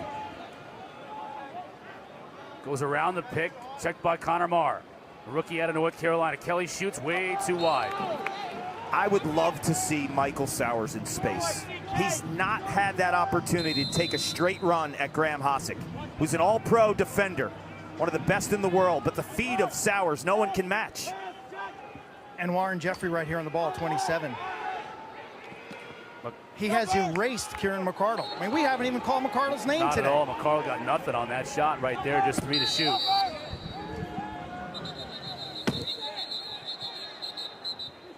Waterdogs asking for a 32-second reset. Wide, Michael, wide! And now they are resetting it. So apparently, Dobson must have gotten a piece of that shot from McCardle. They'll reset it to 32. This is the other guy that we haven't really seen much from today, Hannah. Walker increases his angle and scores. It's all about the hip step. How do you beat a hot goalie? It's a subtle move from one pipe to another. So much hype behind Kieran McCardle and Michael Sowers. The forgotten man in Philly wears 57, and he can make it rain. Ethan Walker has the Dogs within 3.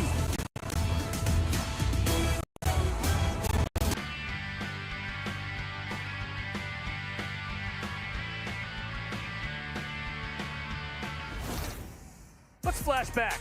Now we're in the city of brotherly love, the Philadelphia Barrage, two-time champions in the MLL. Tony Resch. Look at this, Ryan. You were part of this team, weren't you? Well, I'm going to step in. Three-time champion. Part of it. He was the quarterback. Three-time champion. This is just two of them back to back. Blatant disrespect. Here he is. Ready for it? There he is in the lower left. Yeah. You must have torn up Philadelphia that night. That's one of the greatest defensive minds ever. Tony Resch still getting it done with Chris Bates, fellow Philly guys. I remember those teams. Roy Colsey, Matt Striebel up at the midfield shooting from the parking lot and hitting them. Brian Doherty, Brian Spallina, Kyle Sweeney, Mike Springer, Joe Seglia. The Garbage. Yes, you guys had characters. Yeah, what a locker room. We Built This City was their post-game victory song. I mean, I would laugh after games and go down there and see guys dancing to that. Bodies flying everywhere. O'Keefe goes flying. Connor Marr trying to dig up a ground ball. Sensing a slight momentum change here, Cotter. The Waterdogs kind of feeling and looking like a little more their normal character right now. The defending champs aren't going to want to go away quietly here in Philadelphia today. And they have Connor Kelly, league leader in 2 balls. This ride by the Archers is giving them fits. And what they do is they roll up one of their close defenders, who's actually the long stick midfielder. You saw Connors there. And then in their sub game, they send on their close guy who's going to sprint in.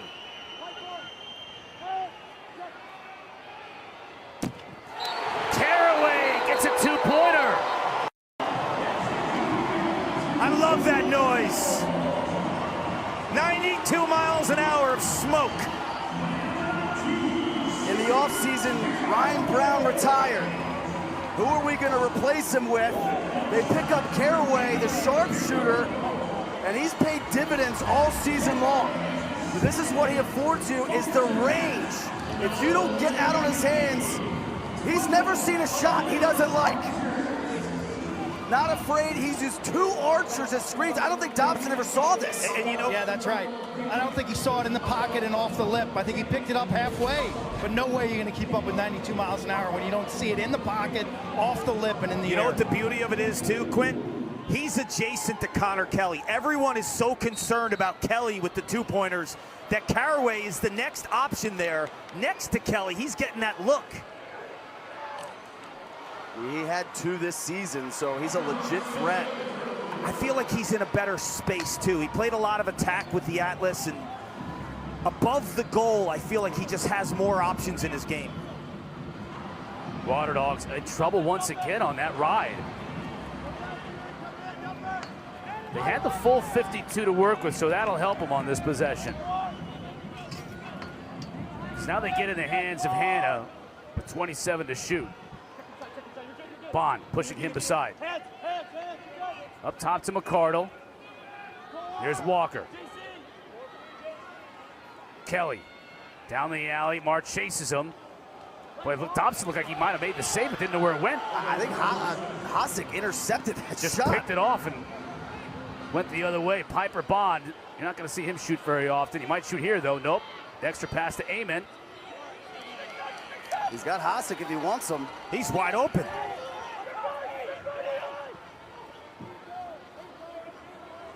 Matt Moore broke a stick. He's going to have to check out. Schreiber's got a shorty near side.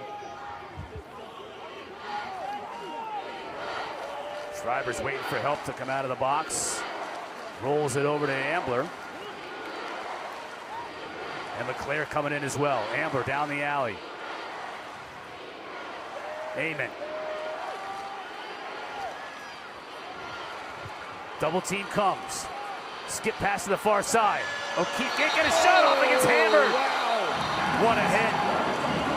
I'll tell you what, this is where you miss Connor Fields. Connor Fields was the best player in the league with under 10 seconds in a shot clock. Progressive game flow, lower left. Take a look at the hit. Think they're playing for something? You're feeling the crowd here now. Waterdogs with a big fan base in Philly. They had Amen trapped on defense. They're going to have numbers here. Caraway coming out from the midfield line. Courier steps into it.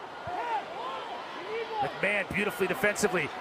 Caraway lets it fly again, wide this time. Had some heat on it. 98 miles an hour. Sowers. Ogden gives him a little bit of a, how's your father?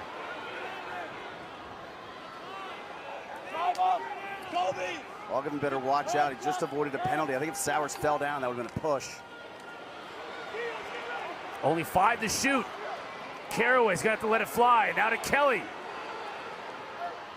Couldn't get anything on that shot. Easy save for Dauber. Hey, later tonight, Sunday Night Baseball features Giants and Dodgers, 2 rivals. 7 o'clock Eastern on ESPN, ESPN Deportes and ESPN Radio. Coverage begins at 6 Eastern with baseball tonight, Sunday Night Countdown. We've seen twice now in this third quarter that the Archers have had shot clock situations. I mentioned earlier, Connor Fields had 9 goals with 10 seconds or less on a shot clock. He was their escape when they got into those scenarios. Who's that guy right now? I think it's got to be Amen. Using an O'Keefe pick. He's got Scarpello on him. He rolls closer, but can't get a good angle for the shot. Tough pass inside. Ambler trying to pick up the loose change and can't do it. Courier, of course, comes out of there with it, but gets knocked down. Scarpello now is going to clear. 30 seconds left in the third quarter. Waterdogs are going to hold for 1 here.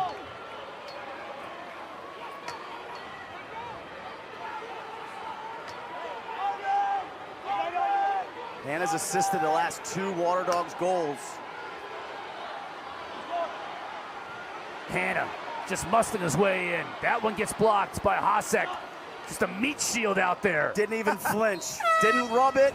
Didn't even flinch. A meat shield. Boys, do you remember this game was 9-3? We got a doozy. It is a 1-point game as we're just going to work this 1/10 of a second off the clock. Now the horn sounds to end the third quarter. We do have a doozy, Clark. The Dogs, the defending champs, fighting back here in Philly. Archers looking for their first ever PLL championship. Sisselberger off the draw, giving them some juice. Carraway, 2-point juice for the Waterdogs. Heading to the fourth, it's a 1-goal game. We'll be back after this message and a word from our ABC stations. Let's go under the helmet, powered by Cash App. Come on, sis! Hey, Kobe! No, so, well, we are, if you're in, we're doing Biggie. We're only doing Biggie if we have a 52. If we win this face-off, it's you're staying, we're doing Kobe. You can roll back, plenty of space, go ahead. Mac, bump it! Go! Yeah, Trey! Yeah! Good job, Trey! Welcome back to the PLL Cash App Championship on ESPN. We are heading to the fourth quarter. Tom Schreiber desperately battling for that first ever PLL championship, and his team is up by 1 as we head to the final stanza here in Philly.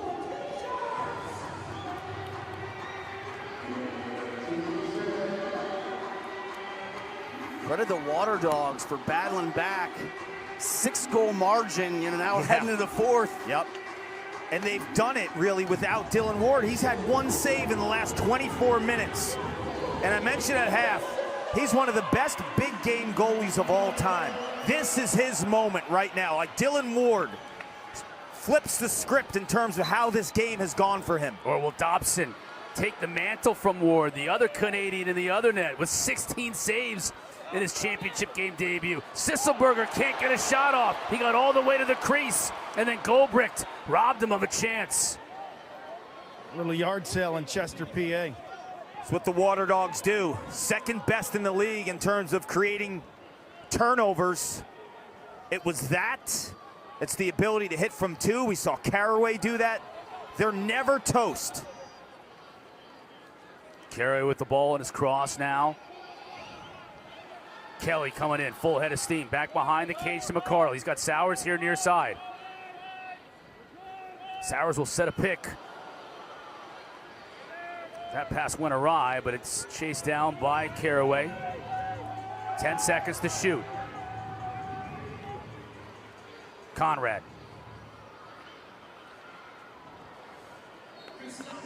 Stays with Waterdogs. I think that was deflected by Jeffrey. It was, yeah, didn't get to the net, so just 2 to shoot. They'll dump it in the corner. Whoa. Almost hit the ref there. What's remarkable for Waterdogs is they play that pace that caused turnovers you talked about, but they offensively, they take care of the ball. That was just their 9th turnover. They came in today 2nd in the league in terms of taking care of the rock.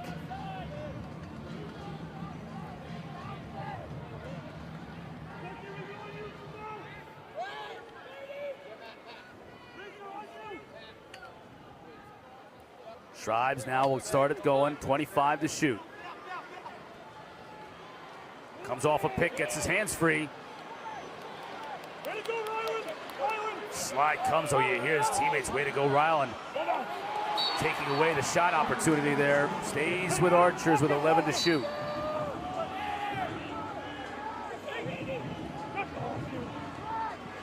Schreiber goes back, gets in front. Can't get a shot off, though. Tell you what, the league MVP, Tom Schreiber, there's been aggressive defense all day long on him. But credit Ryland Reese, 17 in white, who's had the assignment for the majority of the afternoon. He's been terrific.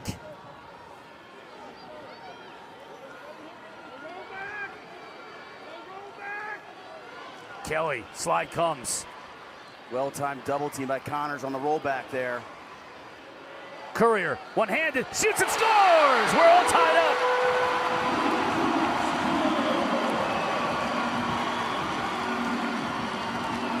Zach Courier loves this little underneath move. And unlike some other shots we've seen today, instead of keeping his stick to the outside, he always bends back in and gets to his left hand.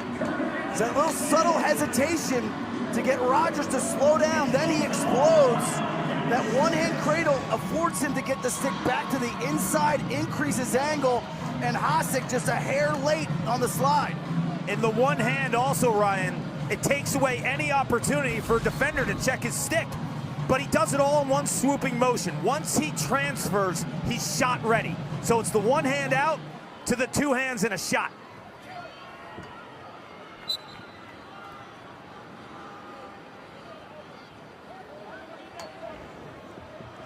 Sis wins it to Connors.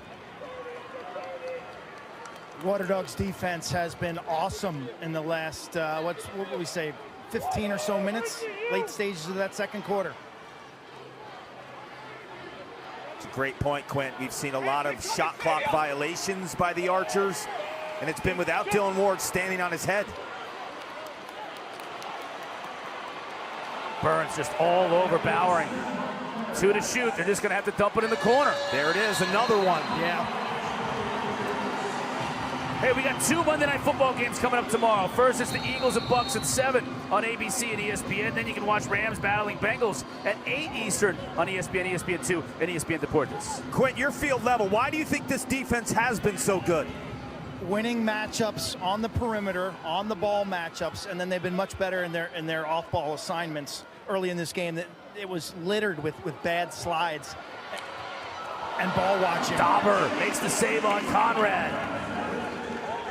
It feels like Archers just need some juice. Ogden, Ambler. O'Keefe gives it to him.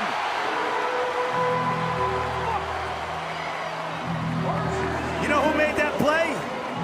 Ogden. Watch where he moves right before he passes this ball. Yeah, this is gorgeous ball movement by Archers offensively. Ogden pushing in transition. Frees it right here. You're going to see this is a kind of a mini 3-on-2. You've got the Archers, these 3 offensive players against these 2 Waterdogs. You're going to get this early slide, and that allows this pass, and then this pass right across.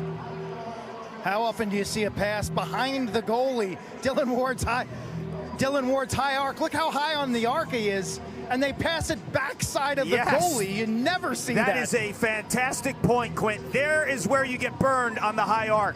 It's the transfer from one side to another. But I think Ogden, when he changes his trajectory, he runs to the middle of the field, he creates options to hit to Amen or O'Keefe. So like driving in traffic. He Yes. cut off the defender. Give me the middle. And that's what created the 3-on-2 there. Good things happen when you get to the middle. But it just felt like they needed a little bit of juice. Ogilvin, Ambler, those are the guys I'm kind of keeping my eye on just from an energy perspective. Ambler takes a shot down the alley wide.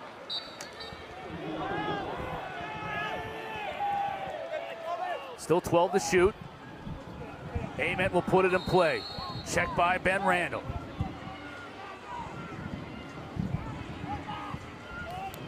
Randall came over the screen.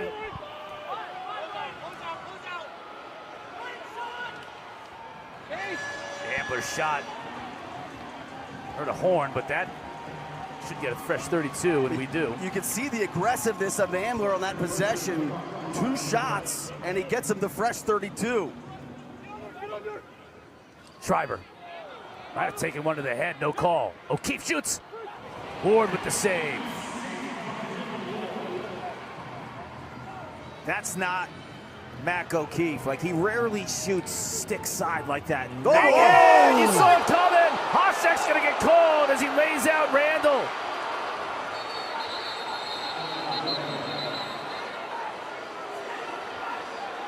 And because Randall is on the field injured, they blew the whistle. McCardle has a word or two for Hossek. This is the definition of a buddy pass. Stop! What do you have? Should I go look for that? Officials keeping the benches and the players off the field. Hossek making his way over to the Archers bench. A lot of words towards Hossek. Archer's foul, number 81. 1 minute, unnecessary roughness. This is as hard of a hit as you will see with a player who has no clue. What's the illegality of that hit, though? And I'm asking because it's not in the head. It's not high. It's actually textbook. That's what I was thinking. It's shoulder to chest, right? What happens here, the bottom line is the helmet goes off, and for a referee, it would be unfair to tell them not to call that because they think the head is involved. It's a 1-minute power play for Waterdogs. When we come back, they trail by 1 here in the 4th.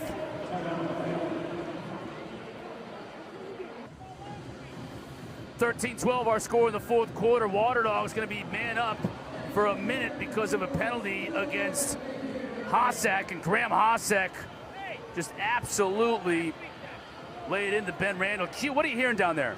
Well, I've got Matt Palem right here. He's saying Hossek sprinted 12 yards and delivered the hit on basically a defenseless player. Graham could have made this a lot worse than it was. But the fact is, this will be a 1-minute penalty. And Tony Resch and Archers are protesting it. The hit is legal. Like the sprinting of the 12 yards, we don't see it in the frame. Is there language for a defenseless player in the sport of lacrosse? I mean, that's what they're calling. Go ahead, Quint.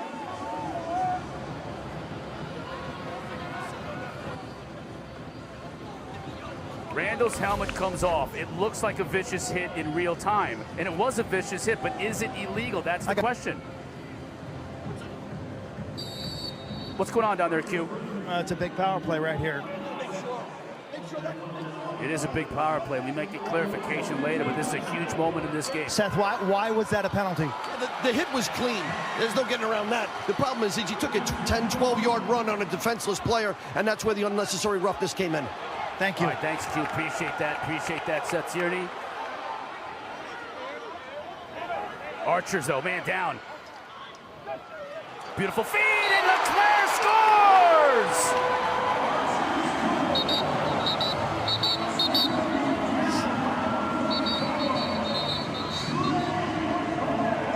The Waterdogs power play coming in today, just 33%.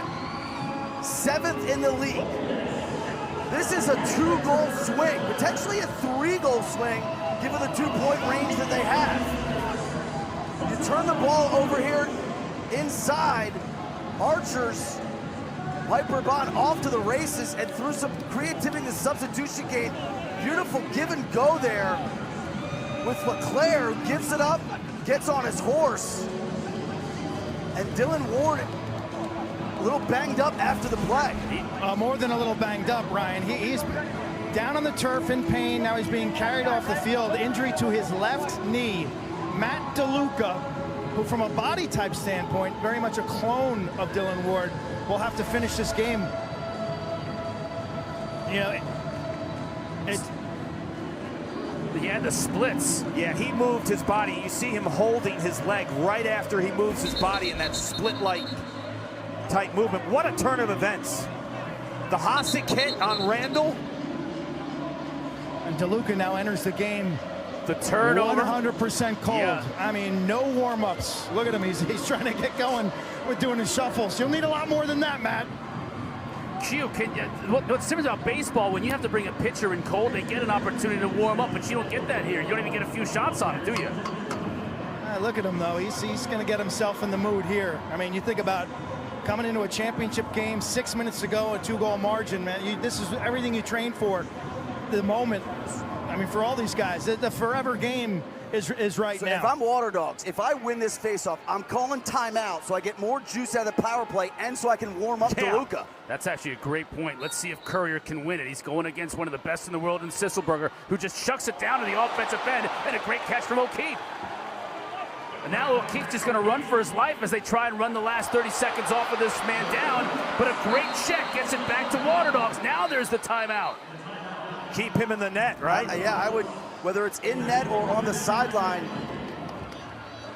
I'm getting balls at DeLuca so he could see a little rubber.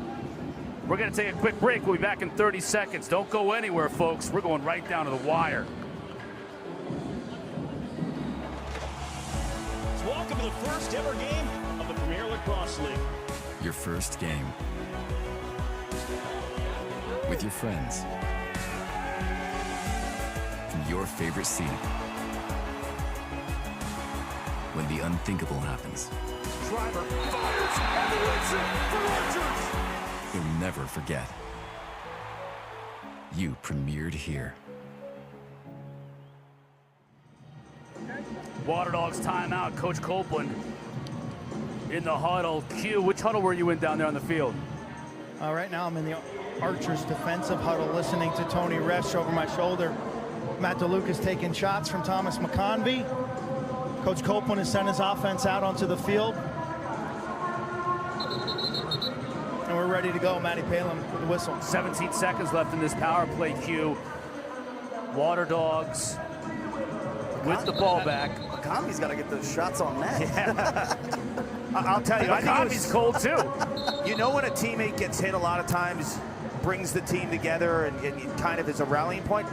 You sense that the Archers were really upset about that call on Hasek. And they came back, and what a turn of events. Stopping the power play, and then the transition goal. And then Ward getting hurt on that goal. What an amazing Crazy. 30 seconds of time in this game at a pivotal moment, under 6 to play. Still on the power play, though, Sowers and the Dogs. Walker. Inside, they make it work. Conrad. Down again, just 1 point.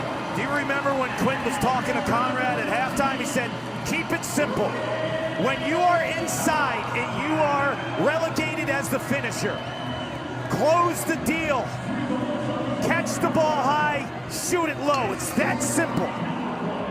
Yeah, Archers defensively are in a 5-man rotation, so these 5 guys around the perimeter right here, they're all sharing this inside responsibility. So they're all sharing this spot right here. The way you beat it is with active ball movement, and watch Conrad inside. He's just gonna hunt that open space. So as Waterdogs spin it around, gorgeous cut right there by Conrad to exploit the opening. And when the ball's high, he takes just 2 or 3 steps to follow the ball movement. As a crease player on an offensive set, mirror the ball. Conrad with a hat trick. Had a hat trick last year in the championship game. Huge face-off here. Sis wins it. Listen to the physicality at that face-off, Doc. Man, he paid the price, huh? Tough as nails. Division I wrestler. So that timeout paid dividends. You cashed in on the power play, and now is DeLuca settled in net. As well as he can be, and he's going to get tested here early. And he does, and he makes a save. In the crease. Talk about guts coming in ice cold. Quint, you know better than anyone being a goalie. That is not an easy spot. He's been locked into the game on the bench, but there's nothing like it. And we're going to get a push in the back. Yeah, it's an easy call, right, Yeah, Cotter? I would think so. I mean, when a player goes down like that, I think you have to call it. 28, 30-second technical, push. They'll call it on Jared Connors. But Quint, continue. Take me through the psyche of a goalie in this spot. Well, as a backup goalie, this is your mental rehearsal for the last 2 weeks. You're saying, what scenarios will lead to me playing? Well, Dylan gets hit by a shot on Saturday at practice. I could start. Dylan gets hit and hurts his knee. I could be inserted in this game early, middle, or late. And you're taking yourself through that mental rehearsal. How will I react? Am I prepared? Do I know the team defense? Do I know the matchups? Am I sharp coming off the bench? It's his job mentally and physically to be ready for this moment. And that's where I think you look back at the regular season, and DeLuca got a considerable amount of time. Yes. And multiple games as a starter. Including against the Archers. Yeah. So he has some familiarity. That game was a shootout, so maybe it's not a game he wants to remember. But he's got familiarity with these shooters, with this team. And he's been called into duty previously this year. And that big stop creates an offensive opportunity where Witcher gets pushed, and they're in the power play. It's a backup quarterback going into the game for the 2-minute drill.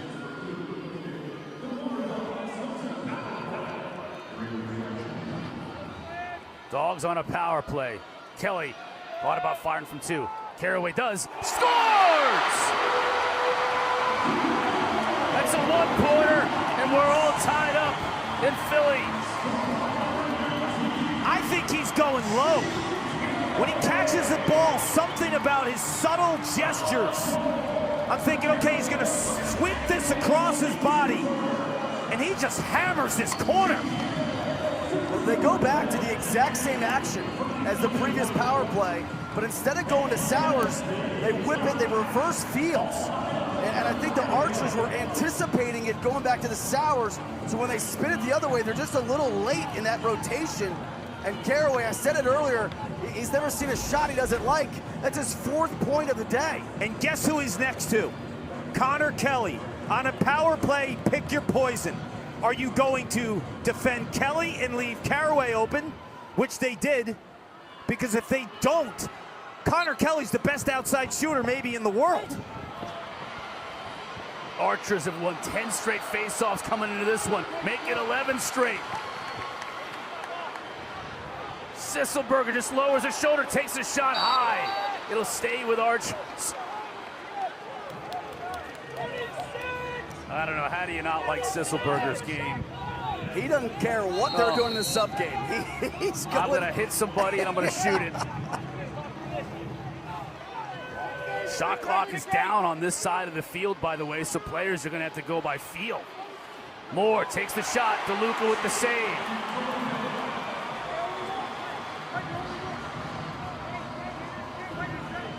That's the type of save that can kind of get you feeling in a groove. He's already made a tough one. He made that one look pedestrian. Sowers time on Hossack.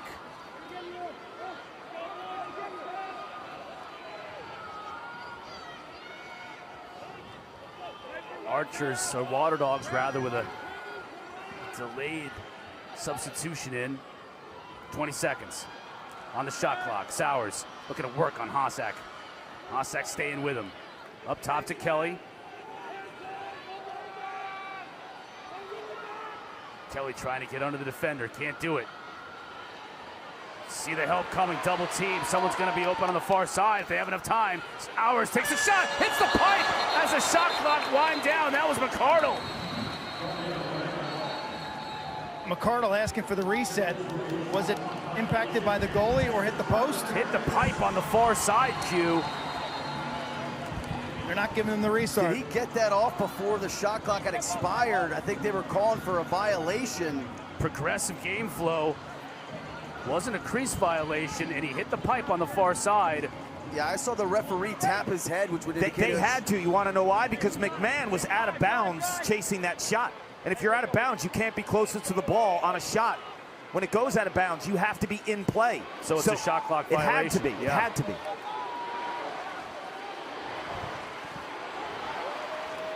All tied at 14. Championship hangs in the balance. O'Keefe shoots. I think that hit the far pipe. And a race for the ball stays with Archers. They should get a fresh 32, and they do. Wanted to move quickly, but the officials blow it. Now Chris Bates called timeout before the whistle. Timeout. Timeout. Everybody catch your breath. Under 2 to play. Buckle up. Is there any other way a PLL championship should end? Let's see that O'Keefe shot again. I think that hit the far pipe and ricocheted to the corner. I mean, it was a great pass and catch from O'Keefe in traffic. Bates now goes to his iPad. He's got the laminated play sheets. Nobody has more set pieces than the Archers. Chris Bates, let's see what he draws up here. On our calls every week, I call Professor Bates. Yo, let's go right-hand zoom. Got it? Just make sure we know where everybody is. Got it? Yep. Tom's low here. Grant, you're up top, right? Let's go Augie over the top. If it's not there, Do we want to go right into the Zoom? I think we should. Yeah, I'll pick it up. Just get and go right into it. Right, okay? over the top. Not there. Let's see if they shorten you. Great, Mac. Turn the corner or bump it back forward to Tom. Got it? Mac then gets you a play. Hey, let's go win this game, baby. Let's go. Let's go. Win on 3. 1, 2, 3. We saw Cotter Fields in the blue hoodie. Coach Fields getting his teammates fired up. There he is. Wasn't able to go today. Gave it a gallon try during the week. Just didn't think he'd be able to help his teammates. Instead, it's Mac O'Keefe. It's Reed Bowering who has a goal, his replacement. Trey Leclerc's had a great game. Ryan Ogevitz had a great game.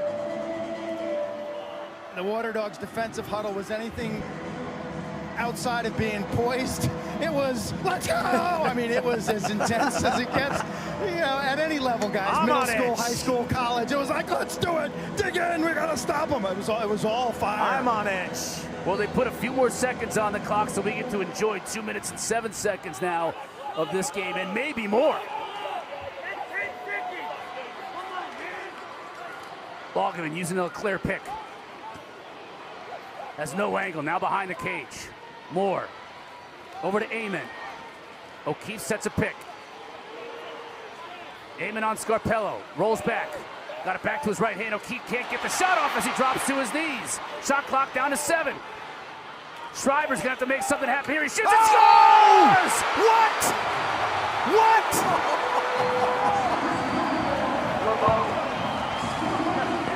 You talk about taking matters into your own hands. The MVP late in the shot clock. Just a tick of a second left, Kark. Unbelievable. Put yourself in 26's shoes. You're one of the greatest midfielders ever to play the game. The one missing piece. It's a PLL championship.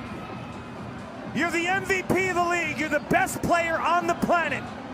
But can you seal the deal? And he does it on Randall, the Waterdogs' best cover guy. And that's after picking up a loose ball. Now I was about to compliment Eli Goldbrecht on the second slide, collapsing on O'Keefe. Schreiber anticipates the loose ball, comes up with it, and then somehow generates his own shot. It's the magical wrists of Tom Schreiber. You don't need 3 and 4 beats to get a shot off. It's the flick of the wrists. And only a select few have those golden wrists. One happens to be 26. Well, that and the patience and discipline, you saw him kind of hitch. That got Randall a little offline off of his approach, which allowed Schreiber to work his way upfield. What do you got, Q? Andy Copeland stepped on the field. He wants Matt Palem to look at the shot clock. He's saying, that they didn't start the shot clock. The goal was scored with, let's say, 2 seconds to go on the shot clock. The shot clock was not started on the end line whistle. He said there's a disparity here and he wants it clarified. Matt Ppalem has come over and I guess there's going to be no change. That's the delay. Yep. Okay, thanks, Q. Appreciate that. The other thing I heard is off this faceoff real quick. Chris Bates yelling to his guys, don't pick it up, don't pick it up, don't pick it up. So if it kicks in, look for the Archers maybe to concede here if it kicks forward. They don't want possession with 32 seconds. Here's the shot clock. Copeland was right. I mean, at least on that shot clock, it still hasn't started. This is the last possession. Now it finally, in about 5 seconds. That's at least 3 or 4, yes, minimum. He has a point. I think you can't go back at that point in time, though, because the Archers were basing their possession on the clock that they saw. Possession goes to Courier. Man, when you need a face-off, you need a ground ball. 77 is so good at it. Waterdogs call the timeout. Let's listen in on Coach Copeland with possession, down a point here late in the fourth. Plenty of time here. I'm out. So let's come out of this. Let's run 6, okay? 6. Right into it. If it's not there, understand the shot clock thing here, okay? And then honestly, listen, understand too here. Obviously, I'm out of timeouts here, so we got to manage the rest of the way here. So it's 6. The rest of the way, just communicate through everything on off full speed, okay? Let's go. Yep. Dodging you, throwing forward. 0-1-3, 1-2-3. Oh. So the reason he takes the timeout here, you're wondering, well, why wouldn't you hold it to the next possession? If they don't get something here, that puts you right around a minute. The Archers would then be able to plead off 52. Yeah. So you don't have enough on the next possession. There's not enough juice there to save the timeout. You got to use it here, and you got to cash in right here. And the beauty of Andy Copeland is he's been able to adjust. He's a chameleon in terms of how they play offense. Behind with Sowers and McCardle, up top with Connor Kelly. And guys like Jack Hanna. So they will adjust depending on how the Archers decide to play this. But the drama here is sick. This is everything you want in a fourth quarter with a minute and change left. We're back in Philly. The place is juiced. 𝗟𝗰𝗿 has the fans going nuts. DJ 𝗟𝗰𝗿. These two teams played 2 unbelievable games in the regular season. They split those 2 games. We didn't think there was any way they could give us a third that would be any better than those 2. Well, they're giving it to us here. McCardle, can he get a shot off? It's high. Sowers gives chase, and it's won by the Archers. Connor Moore. Sowers can't believe it. The officials give it to Archers, and the hustle by 31 in orange is amazing. The rule is closest to the ball when it goes out of bounds. That is so close. The question is Connor Moore even in the field of play? He put his left hand down. You'd have to take another look at it in terms of when it went out, and Moore, that left hand, he punched it down. There's about a 13-second differential in shot clock and game clock. Waterdogs are just going to be content to let this clock wind down and hope to get something very quickly in a full field situation. If you're Archers, what do you do here? You just wait till the clock winds down and dump it in the corner? Yeah, and start substituting behind the play. They still got a timeout to burn. Chris Bates is on the field. He's going to call a timeout here. They're going to set up their ride. I'd call it with 1 second left. Yep, he does. Let's take another look at that possession winner by Connor Moore. Sowers thinks he's got it locked. Closest to the ball when it goes out of bounds on a shot.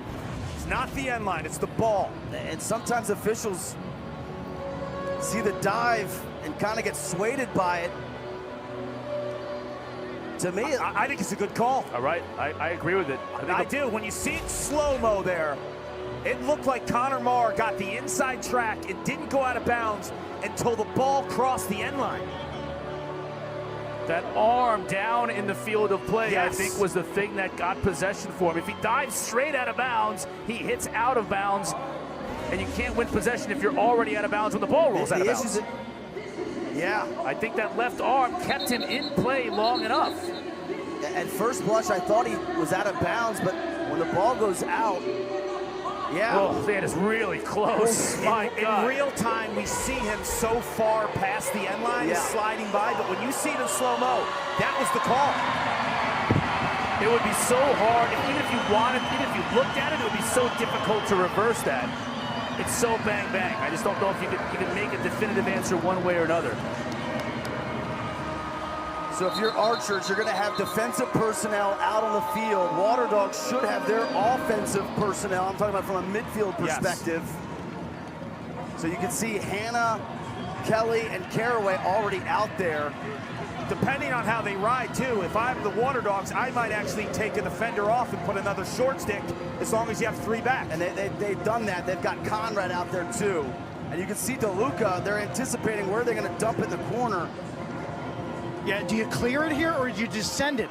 That's the dilemma now as the Waterdogs are going to control it. Straight up in the air. The time should stop on that violation. Yeah, it feels like there was a little bit more time on it. Yes, there should be more than 9.6. I agree.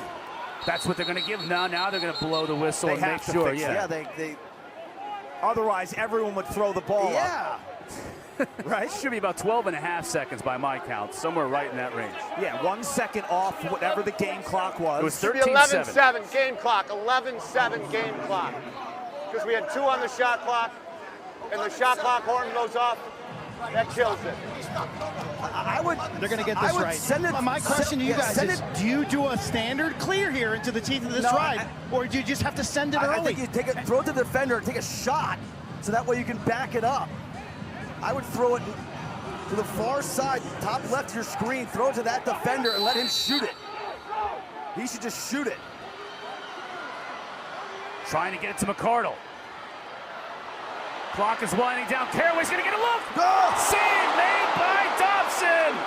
0.6 left to go.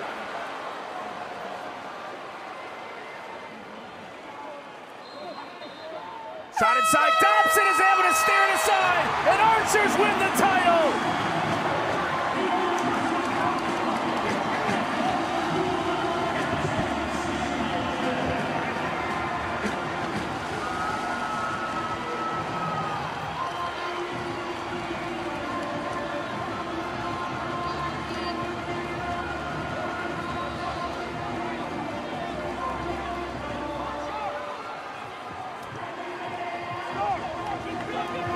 The celebration for the Archers, winning their first PLL title, and that man right there, the MVP, Schreiber. And Chris Bates, the local Philly product, guiding this team to the title. There's Treasy Latrell Harris, the short stick D-Midi of the year. Torn ACL and all. Here to witness and celebrate with his teammates. There's Coach Bates. They've been the most consistent team all season, but coming into today to do it without Fields, Attackman of the Year finalist, and Latrell Harris, short stick defensive midfielder of the year. These are 2 of the best players at their positions. Sports has a way of building a story. Sports has a way of putting the pieces together. If you were to poll the entire Archers team and you were to ask them, who's the one guy that you want to score the winning goal? They would all say unequivocally, Tom Schreiber. It's the missing piece from a legendary career that spanned for a while. What was that piece? It was a PLL trophy. Now he has that.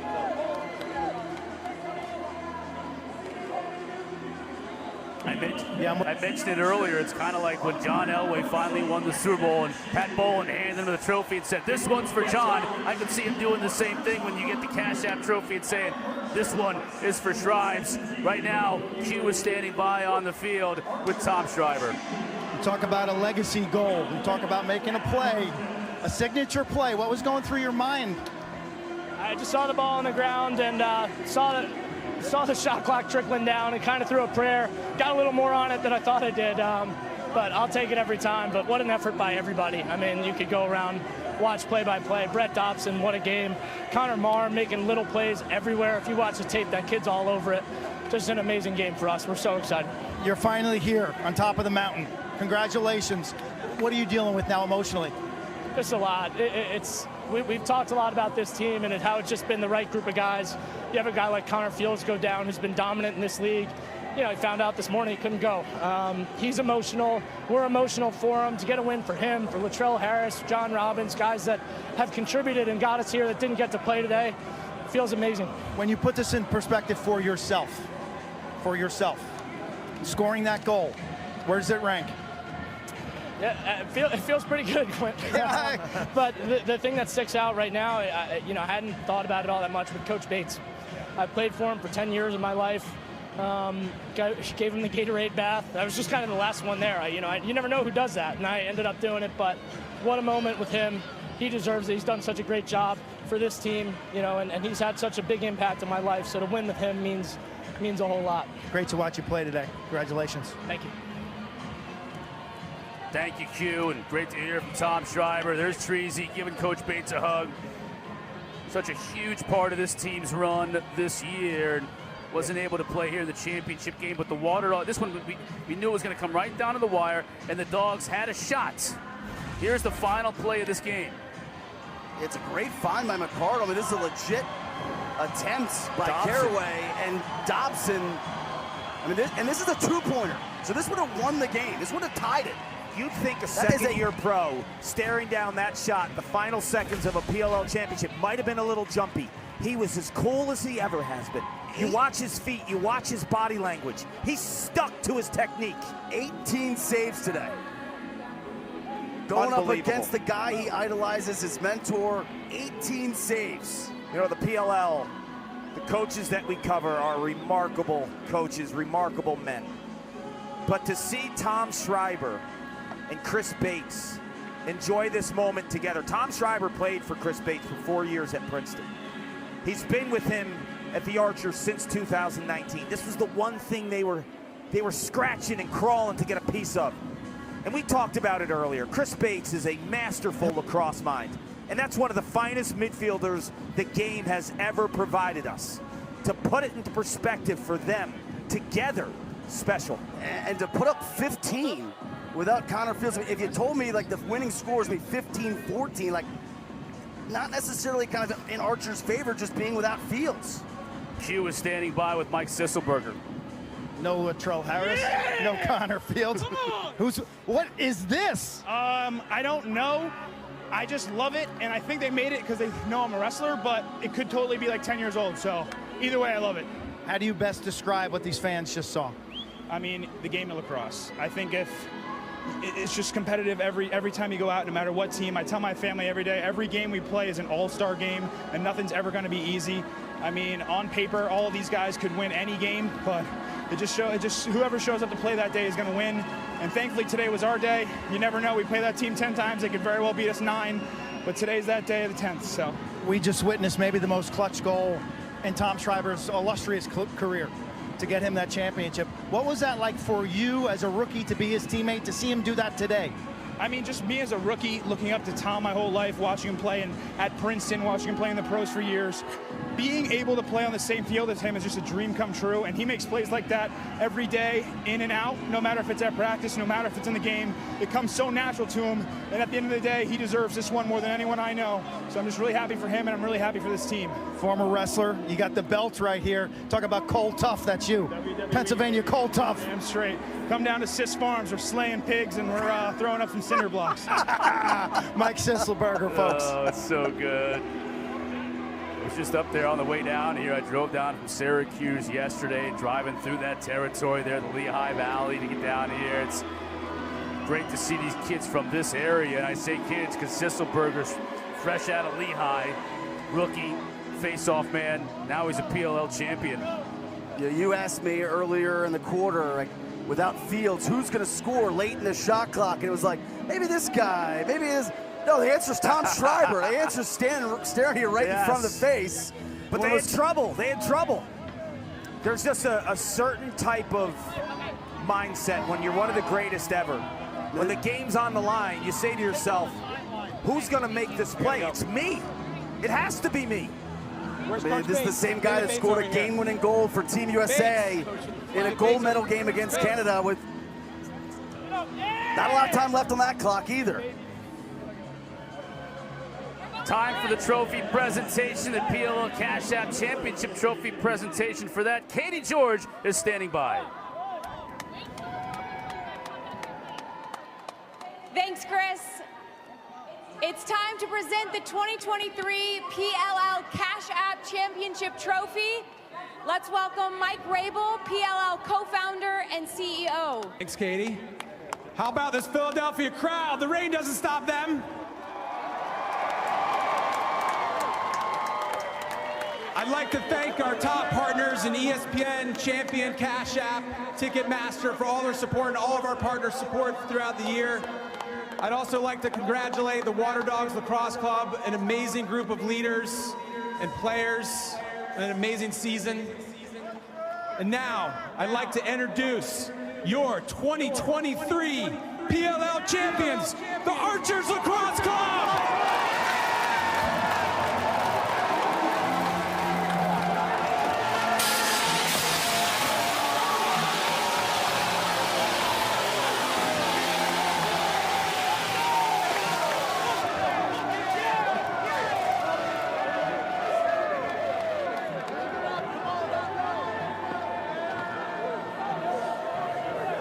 Coach Bates, congratulations first and foremost. Your team made it exciting for you. How'd you get it done in the end? I tell you what, it's just a clutch group of guys. I tip my cap to the Waterdogs. They made that a battle. And at the end of the day, we did enough to win it. So, what's up, Philly? Yeah, baby! Tom Schreiber has played for you for a decade. What was it like standing on the sidelines watching him score that goal? I mean, clutch, right? At the end of the day, that's the best guy out there, and the ball's in his stick, and he makes a game-winning play, and tip your cap, and he's a world champion. Couldn't be happier for him. First appearance, and you get it done. How does it feel to be a champion? Look at this. This is what it's all about. Family and friends, people who support you throughout, make the sacrifices, right? This is the payoff, so cheers. Congratulations, Coach Bates. Thank you very much. Now to present the MVP trophy, Paul 𝗍𝗿𝗄. All right, Philadelphia, thank you again. The Archers, very rarely do you see a team start at the top and finish at the top. Congratulations to the Archers. We have our league's MVP in Tom Schreiber scoring the game-winning goal, but today, the MVP stood between the pipes, 19 saves. Second year in the league, Brett Dobson.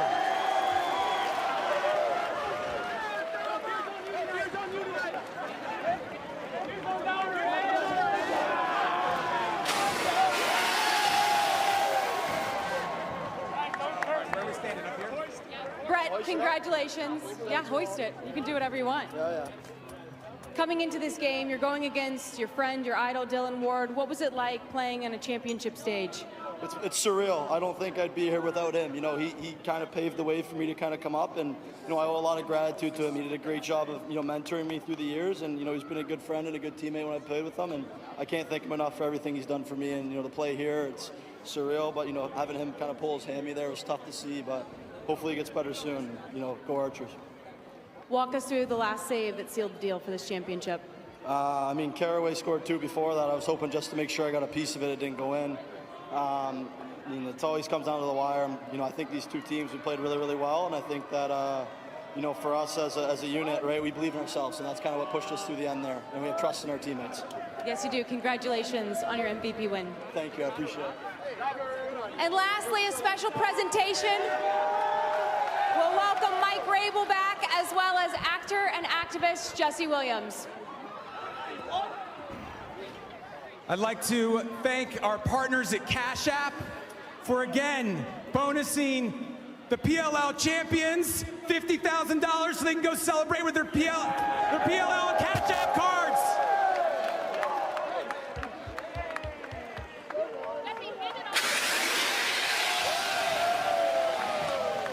A big congratulations to your 2023 PLL Cash App champions, the Archers Lacrosse Club.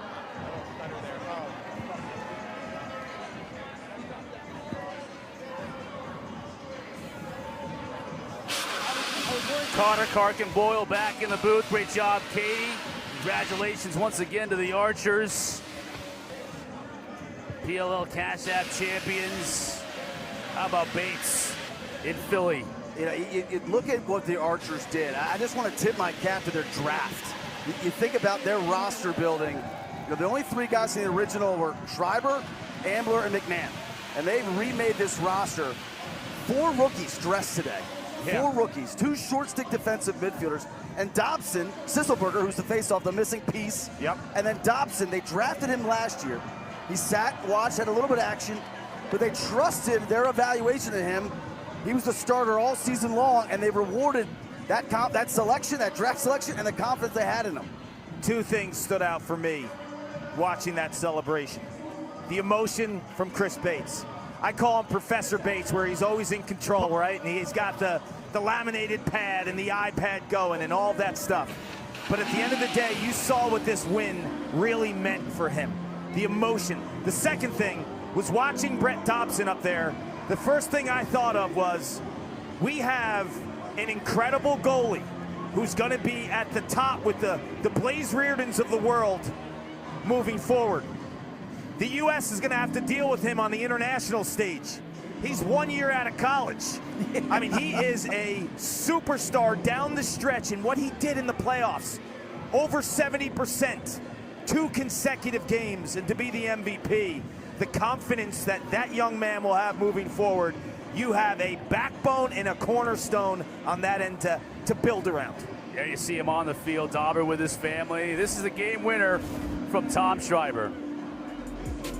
It's the anticipation on the ground ball, and that hitch, works his way upfield, and then the hip and core strength. You know, he even said it himself, he's like, yeah, kind of got a little bit more on that than I was originally anticipating, and part of that was he was backing away from the Gage, but Gage, one of the most clutch players in our sport, and he delivered on the biggest moment. That goal screamed to me, Cotter, I want this, I need this. Schreiber gets his first title, and of course, the rookies. Let's not undersell what Sisselberger and Dobson, and you mentioned it during the game, what they mean to that locker room too, loosening things up a little bit for them. They were accepted with open arms, and it changed the complexion of this team, and it all led to a championship here in Philadelphia. A reminder, our post-game coverage will continue on ESPN Plus with more analysis from today's game and interviews with the champs. For Ryan Boyle, Paul Carcaterra, Quint Kessenich, Katie George, and our entire crew who have done such an amazing job all season long, I'm Chris Cotter saying so long from Philadelphia. Congratulations to the Archers on winning the 2023 PLL Cash App Championship, and thanks for watching the PLL on ESPN. We'll see you for more coverage on ESPN Plus.